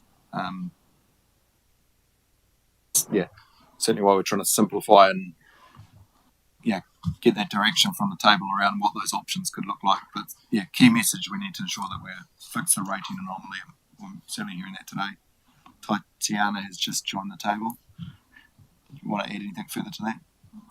No, that's good. Thank you. No, I think, look, the only point I want to make, and I support what others are saying, but I don't always believe that the cost is cheaper in Levin as opposed to rural, because it all still got to go to Bonnie Glen. So, there's a bigger picture here. So for me, I think the waste minimisation strategy is what should be helping to inform us about how waste traverses, manages, is received, where it goes. I mean, I'm hoping that is something that's going to identify for us a lot more clearly around all those movements. And, even when you talk about having transfer points, dumping points, and I do agree with the concept. The problem that we have is they could quickly turn into something else, particularly if they're not at sites that are managed, because right now, if your recycling is picked up and there's something in your bin that's untenable, they don't take your bin. And, chances are they could turn up to a site like that and potentially have 10 bins that have got something in there, and it all becomes landfill. So I just think about that as well, that if you're going to propose to have those types of sites, then they have to be quite well managed and, almost monitored sites to ensure that the users are actually following the rules. Yeah, certainly the comment around the feasibility of those sites, that they can also attract fly tipping and the like, so there's something to be mindful of. But the earlier comment around similar costs, that this is purely targeted around that recycling. So the intention is not for it to go to Bonnie Glen, but to the facility in Palmerston North. And the main differential is the efficiency of picking a bin up every 20 metres versus driving down, and just the cost to deliver that service in a rural area. So there's a differential there that the team have picked up and will likely be reflected in future contracts. Do you know off the top of your head what the cost of Wairare's recycling station is? It's a shipping container. It gets picked up once a month, and the kind of instance of fly tipping, it's going to degenerate into something. No, I assume None off the top of my head. Sorry. Well, we can come back with that. Just off the top of my head, last comment for me was just when I thought about the rural areas and even the town ones, I just thought about how could we work with our schools potentially and sharing that education with our kids in terms of how we want to manage waste going on into the future, and is there some incentivisation we could do with our schools to help manage those types of drop-off points? So just thought I'd throw that in there.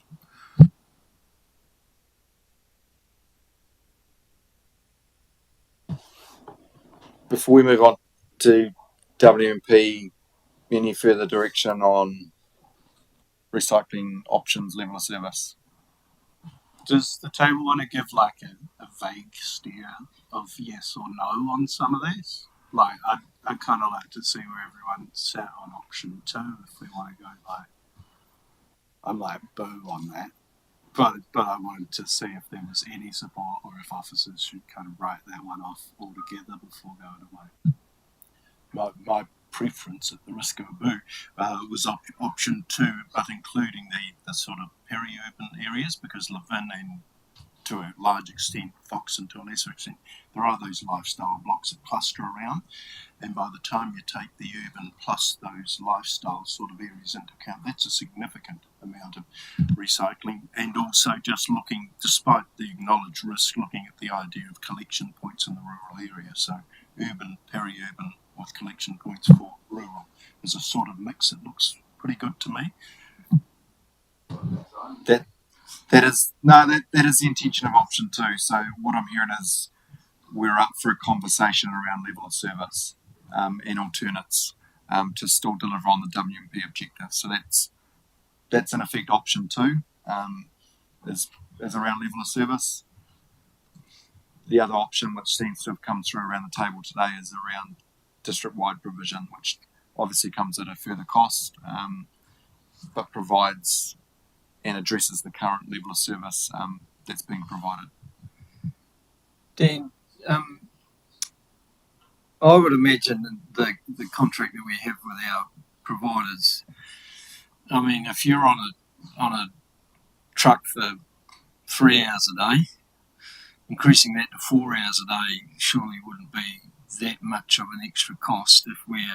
I quite like the idea of the zone-based thing as well. In fact, that if we can provide an extra service for very little extra cost, but if it means just another hour a day on the truck, then to me that seems pretty logical that we would try to encourage people to recycle. Because I do worry about fly tipping. I do worry about people not making an effort to actually do stuff. And if we can encourage them to do it, then I think we should do so. So the importance of providing the cost differential between option 2 and 3 is for delivery of service is important when we come back. Yeah. I'm not sure how much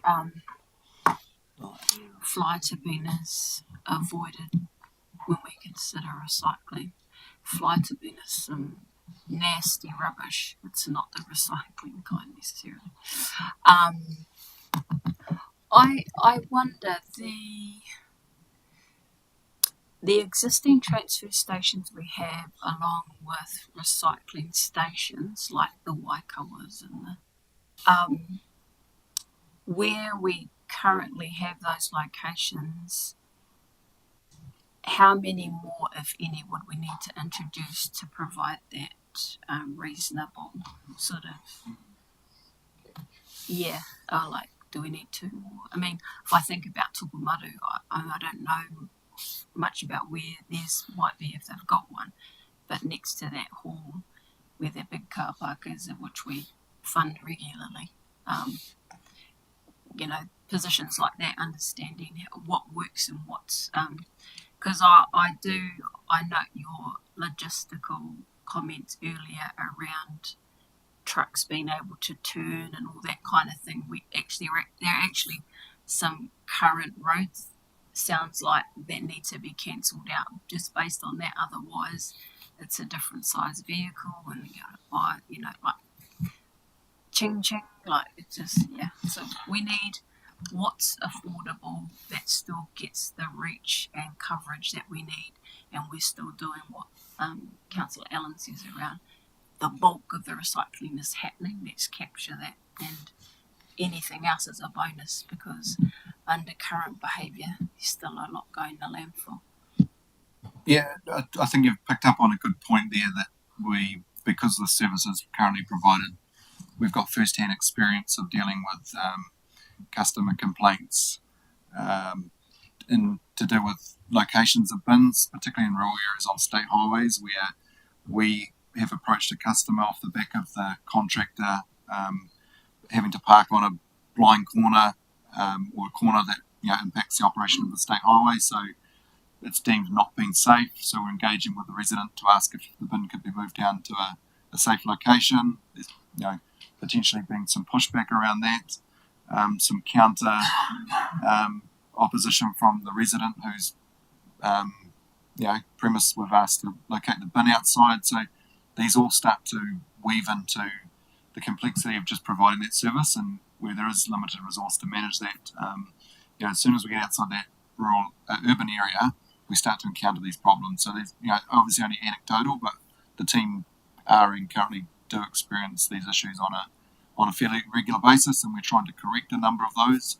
But it's certainly timely to have the conversation with the community around whether we want to continue to resolve those in the future, or whether we're looking at an approach to consolidate and provide access, whether it's in the Tokomaru town centre currently, or one's required between Shannon and Tokomaru for some of the more lying communities. That would be part of that option 2 consideration to look at. Due to that cost differential, what service can you still get access to meet waste minimisation goals, but you're not paying for a service at your gate? So Dan, just the issue I have with option 2 and option 3 is they feel like they're both at the ends of the continuum. Like there's no sweet spot in the middle, and that's what I'm looking for, is the sweet spot in the middle. Because the district-wide service provision, we know that that's probably not workable for the reasons you've just said. There might be people on state highways that won't receive the service because they just can't. And there's other areas where it just doesn't make sense to because it's uneconomic, or there's just logistically it's just not possible. Whereas option 2 is like, well, that's just narrowing it down and removing something from people that are already buying into the service, already paying, well, potentially paying something towards the service.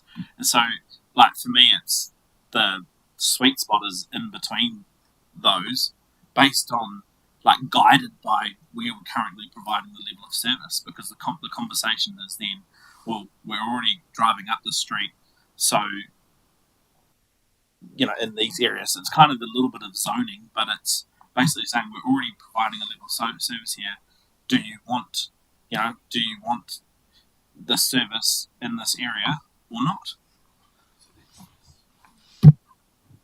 Kind of feels a bit like option 1, but before we settle on that, it might be good to just determine whether the rating is a consideration or it's purely around the practicality of providing this level of service.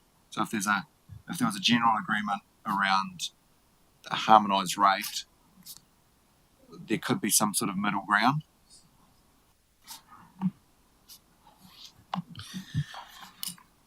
Yep. Hey, so for me personally, like more in the rural, and I can't imagine there's going to be a truck coming up my road anytime soon. But I've got 3 options to recycle. We've got Opiki School, Tokomaru, and Shannon.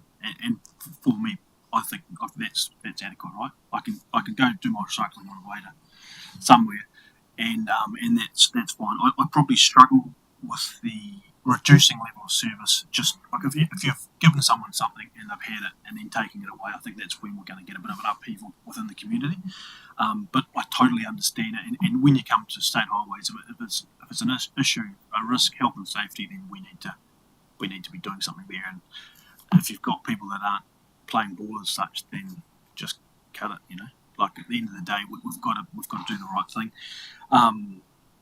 But it's got to be practical in the rural community. So you can't be losing money hand over fist to provide a service. But there is options for these people to travel 5 or 10k and do the recycling and do the right thing.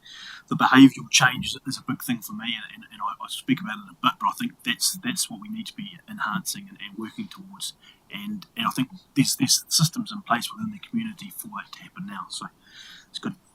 So yeah, but I'm probably sort of somewhere in that. Yeah, 2 or 3 or something.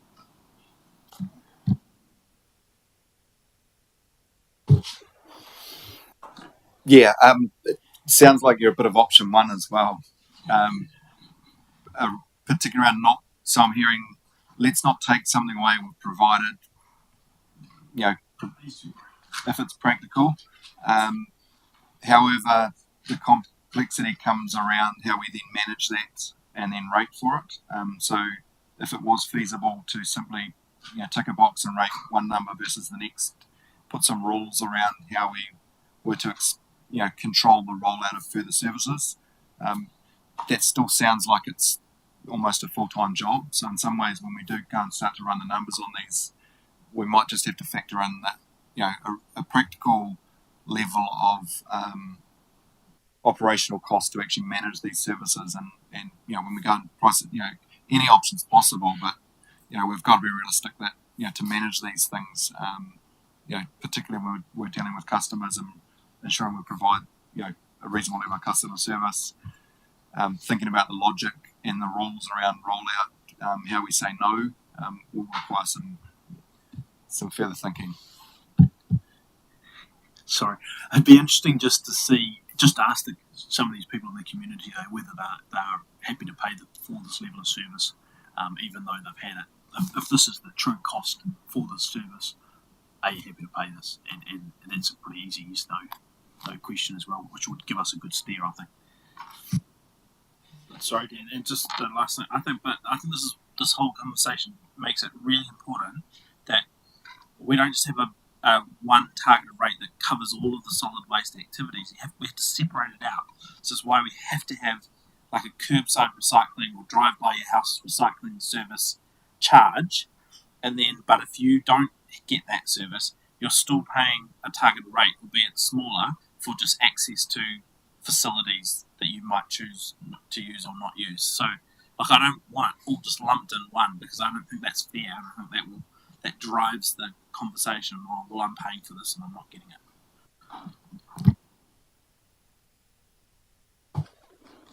Yeah, I agree. I think we've got enough direction from the table today to go and shape up some options. Moving on to the WMMP. You jumping in here, Tatiana? Just supporting.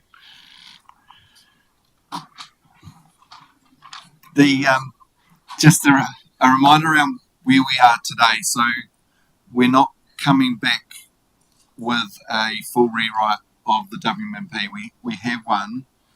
We've reviewed the WMP. We've had a number of workshops seeking direction from elected members around the visions, goals, objectives, and where we're looking to land today is actually setting some firm targets.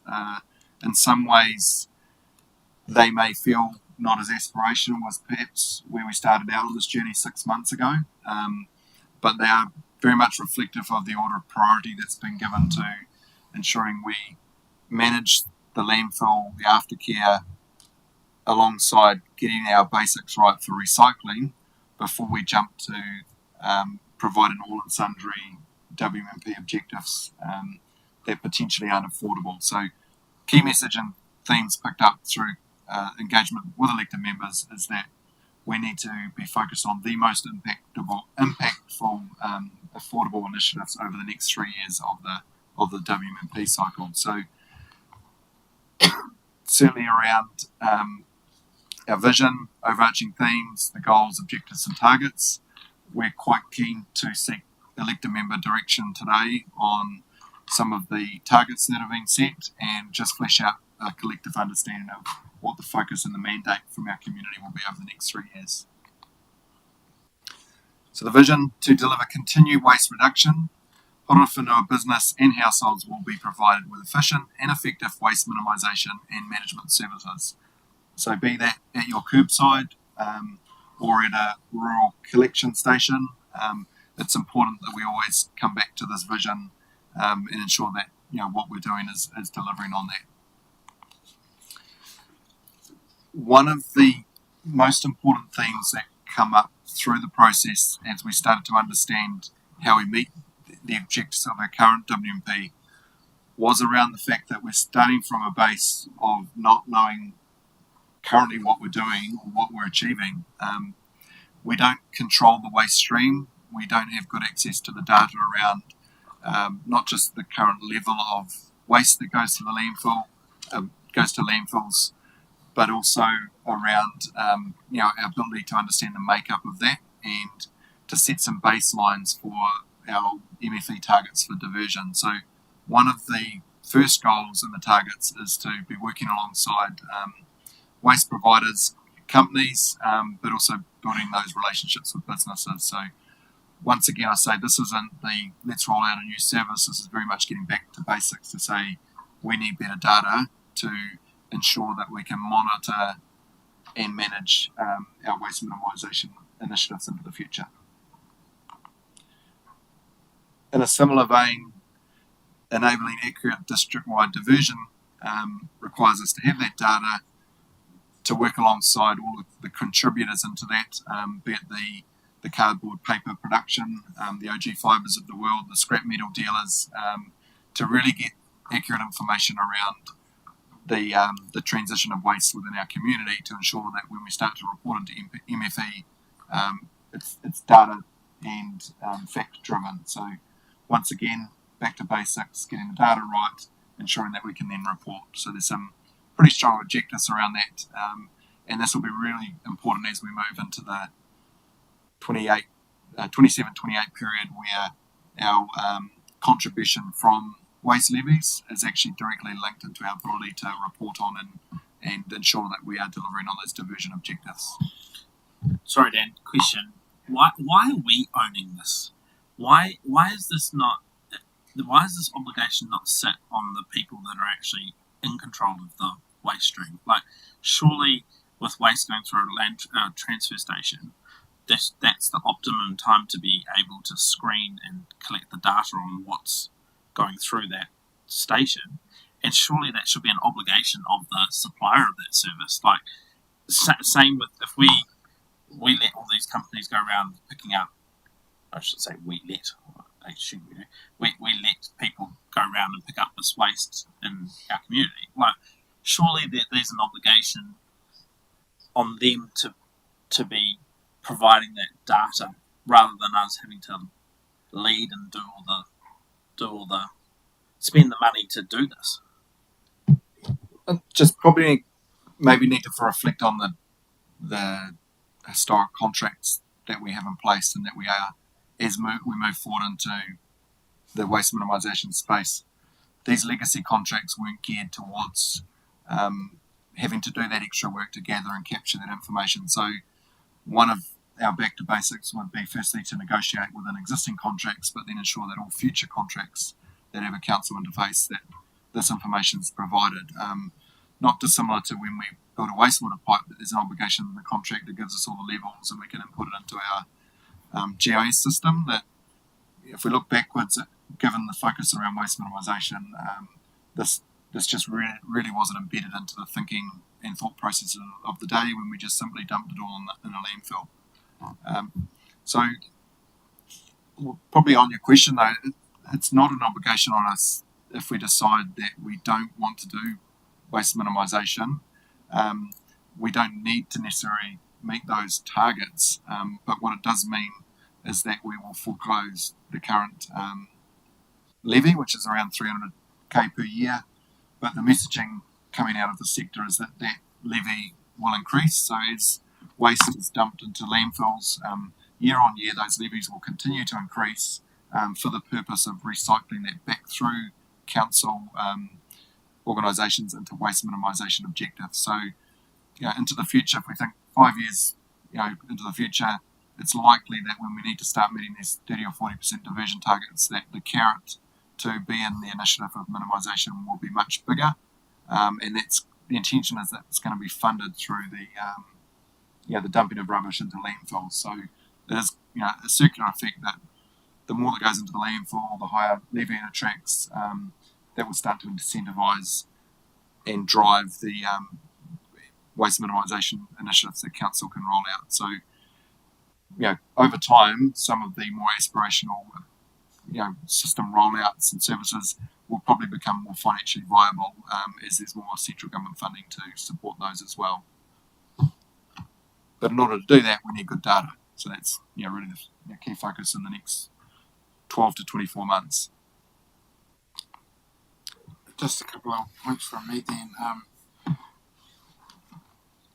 Sorry, I'm just writing notes as I'm talking. I suppose what that raises for me, though, is some concerns around how we would get our data, because I thought in that chart we would have shown that we would collect data from other local authorities as well, because I don't know how much faith I have in collecting data from waste companies.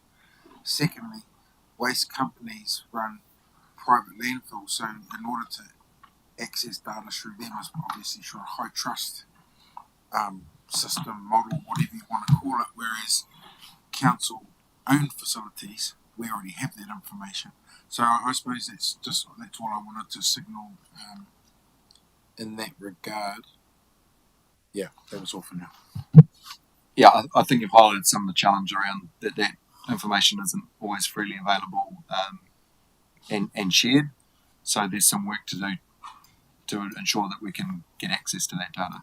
Well, I suppose is what I was probably didn't add to that was this gives you consideration going forward into any new arrangements we make around waste collection and some of the things that should be built into these contracts, capturing that data, and introducing a waste track system into our system so we know what is being collected where and how much of, so we can better understand how we need to on-move those commodities.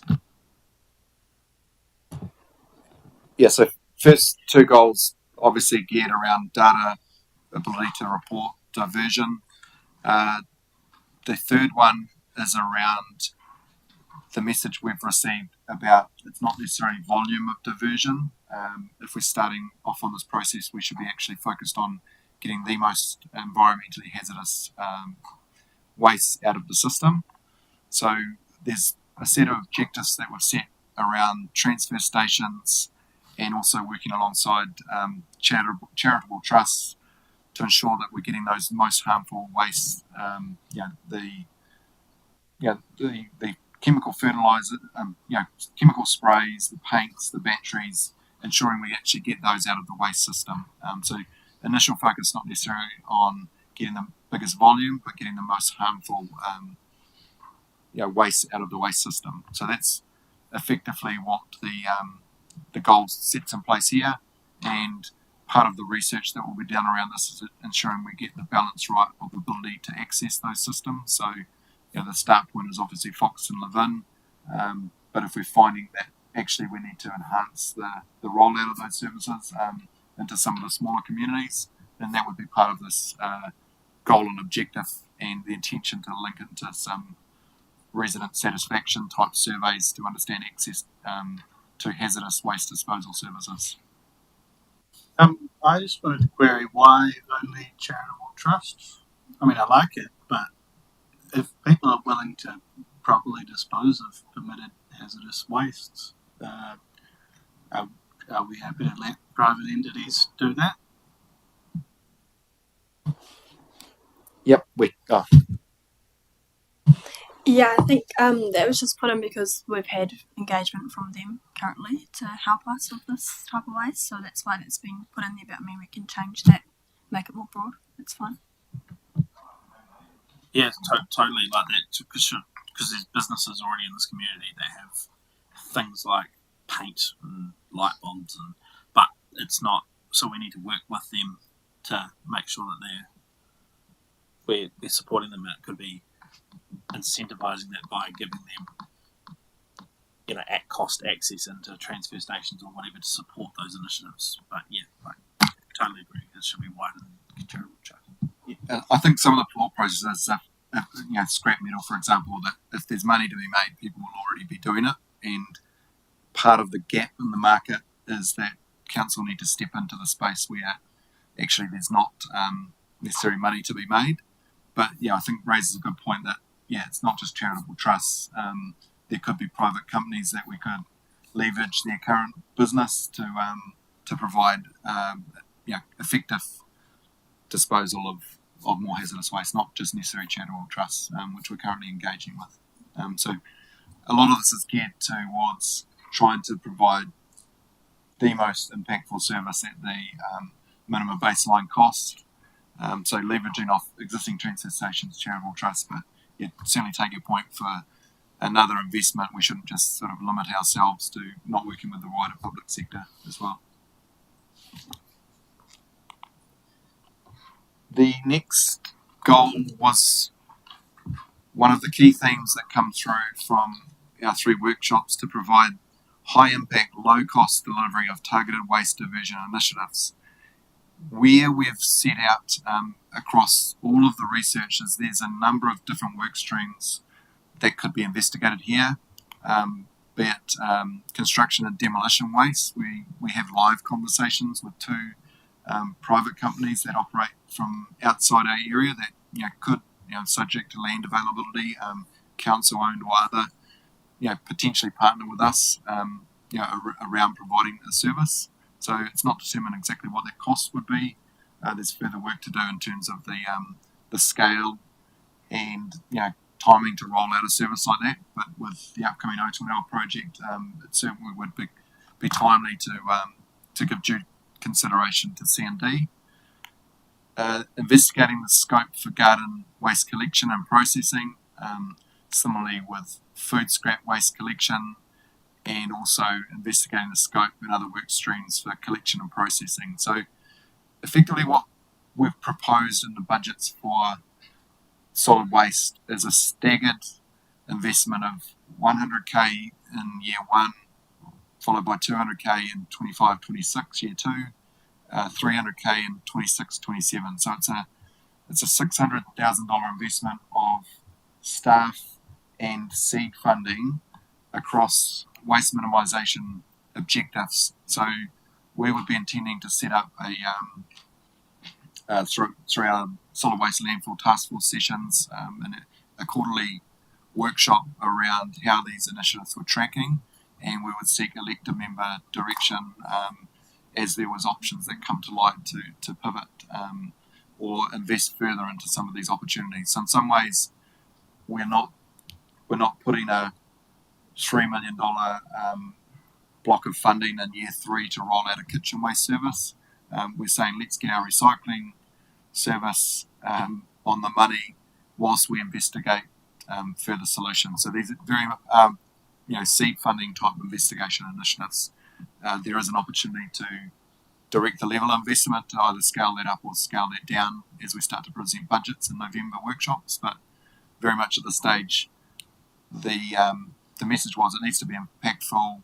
Officers need to go away and do further work before we come up with with a sustainable solution that would need to be funded.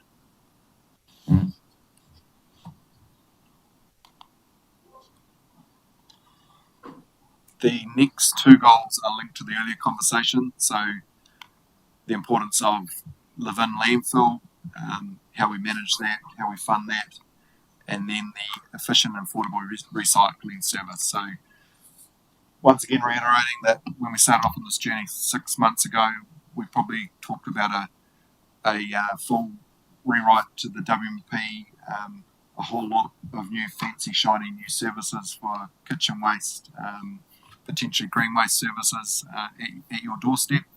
In some ways through that process of investigation and direction to say actually we need an impactful, affordable service, we've landed on getting the most harmful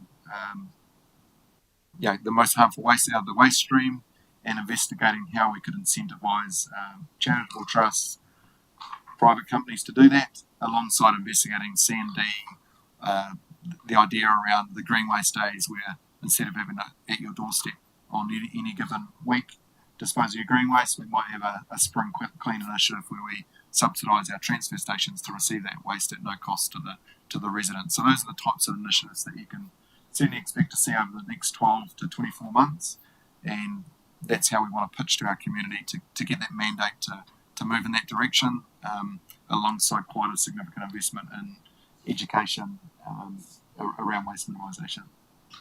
Hey, Dan, could I ask you to go back to goal 4?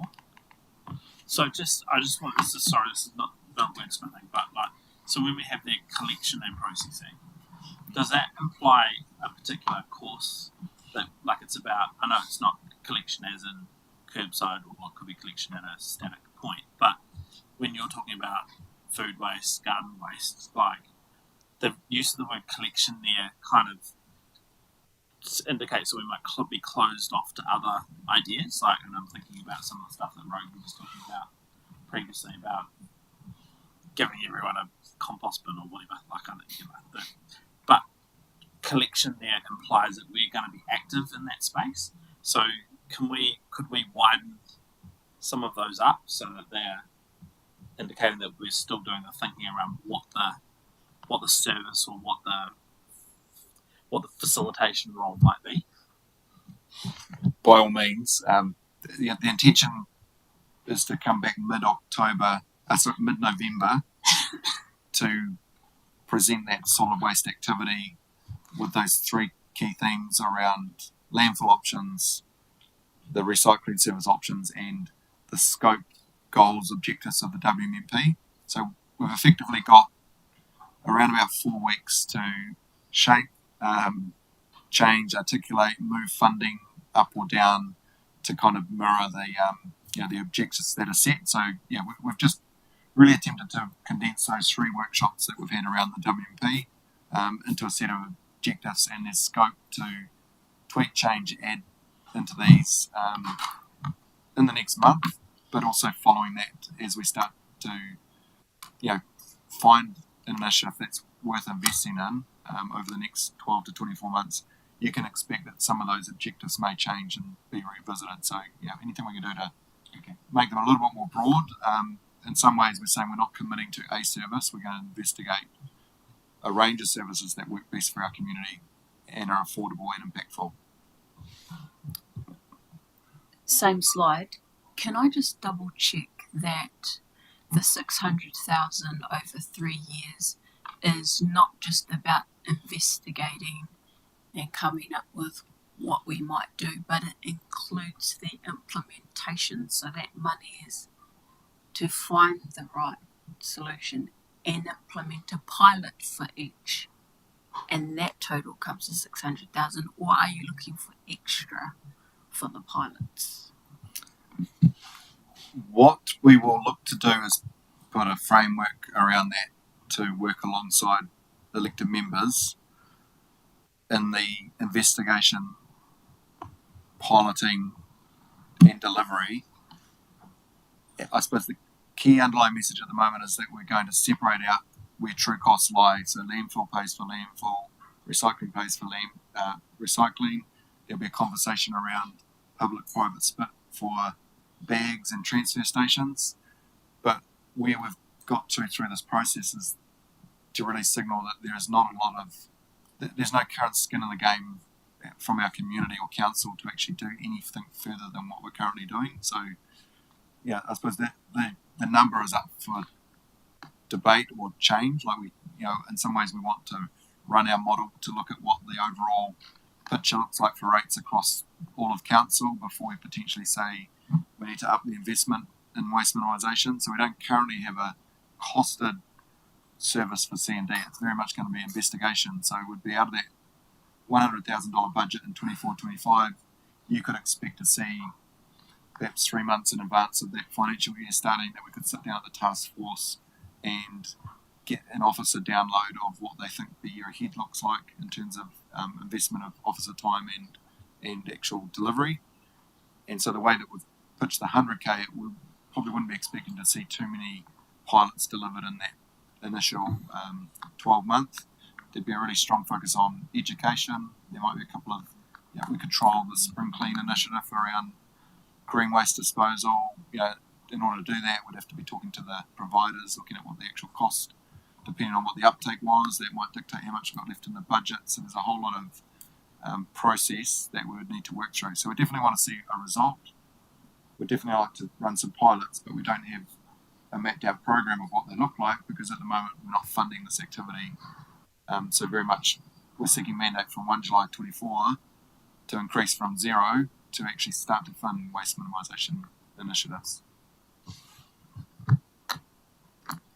That was a long answer to a fairly simple question, and that's really not really like I just want black and white answer. But anyway, I'll move on. I guess the levy that MFE collects and gives some back, can any of that be attributed to our pilot plans or no?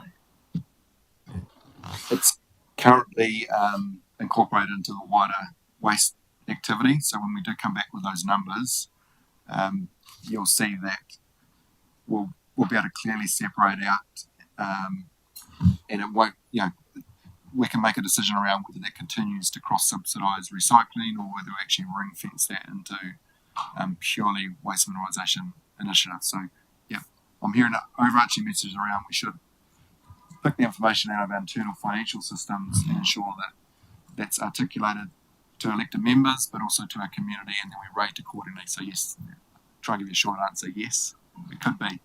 But Paddy, part of the point of your earlier question is, and I just want to sense check this, you don't want a WMMP that just explores or investigates things. You want a WMMP that's going to have delivered something in that 3-year period, and so you're seeking some assurances from us that when we come back with some hypothetical numbers, that in there is a is something being delivered above and beyond what we currently just do? Yes, and similarly, I don't like funding talk fests and nothing gets done. I don't like funding a whole lot of paperwork, documents, and there's no tangible outcome to that. Like, what a waste. So that's where I'm coming from. Happy to echo that sentiment big time. Yeah, let's have some actual tangible outcomes. As far as the budget for minimisation, I think this would sit under Sam's proposed rate of, you have access to a transfer station and we do minimisation and everyone pays it. We'll be keen that the consultation kind of asks the question on what people want to pay for that. You mentioned 4 weeks earlier on getting stuff done. When are we getting our waste assessment that we legally have to do before we can undertake a review of the waste minimisation plan? I'll come back with an update around the waste assessment. Yeah, timing for that. I suppose just back to the earlier conversation though, the focus at the moment of that 100k would be that we would be investing officer time even in advance of 24th financial year to try and get our data in order to ensure that we can then report to then gather future income through the waste levy. We would be investing some of that funding into initiatives to get the most harmful, so in terms of, it doesn't leave a lot left to pilot when we've actually, spent time and energy in the other 3 spaces. So if their message is we actually should be putting additional funding into the space, we can come back with some options, but perhaps it would be prudent to have that conversation once we can see the full picture of the cost for rating across the all the other activities. And very much this first 12 months would be around getting the investigation coming and being driven to get some results. Cut back on the talk fest. I'm hearing that. But the message is we actually need to do some further work before we can sit here today and say, have we got a solution for you? Let's get in behind it. Let's fund it. So, yeah, that'll start through the long-term plan with the conversation with the community. There's some further work to do in that space. Acknowledge that.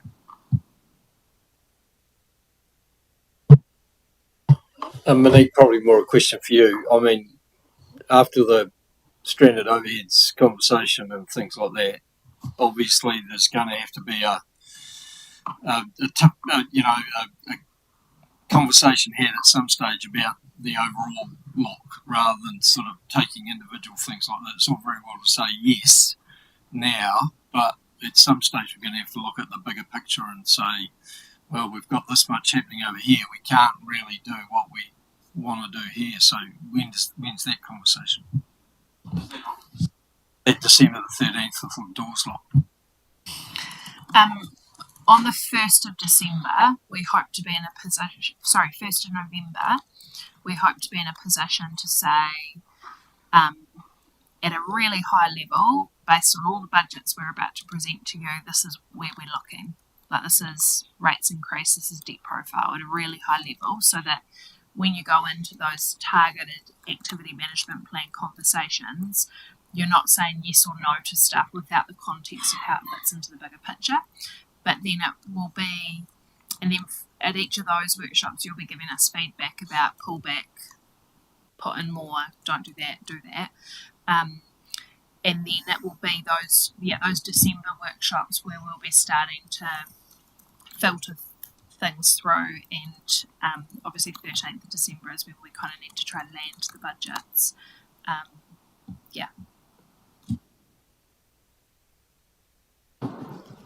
Thank you. And just to, as we close today, to recap, so we'll be watching what's happening post-election, sending updates as they come through, and providing a further one at the 29th of November workshop.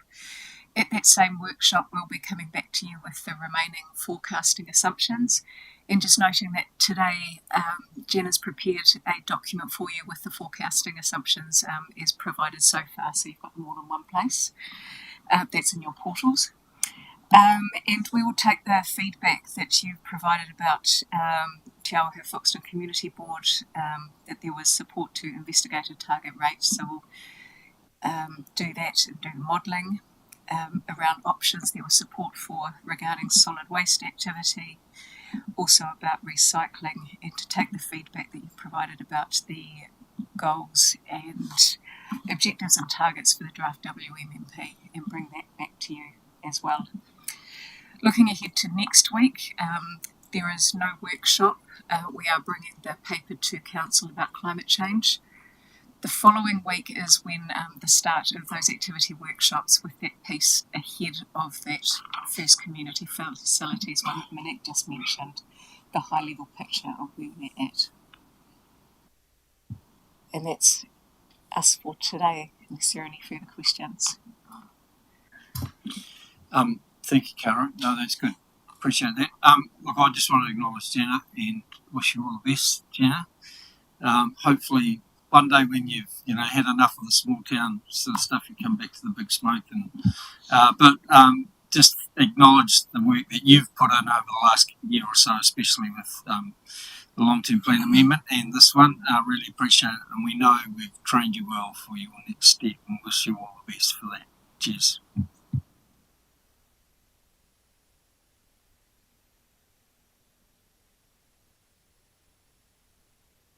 Thank you.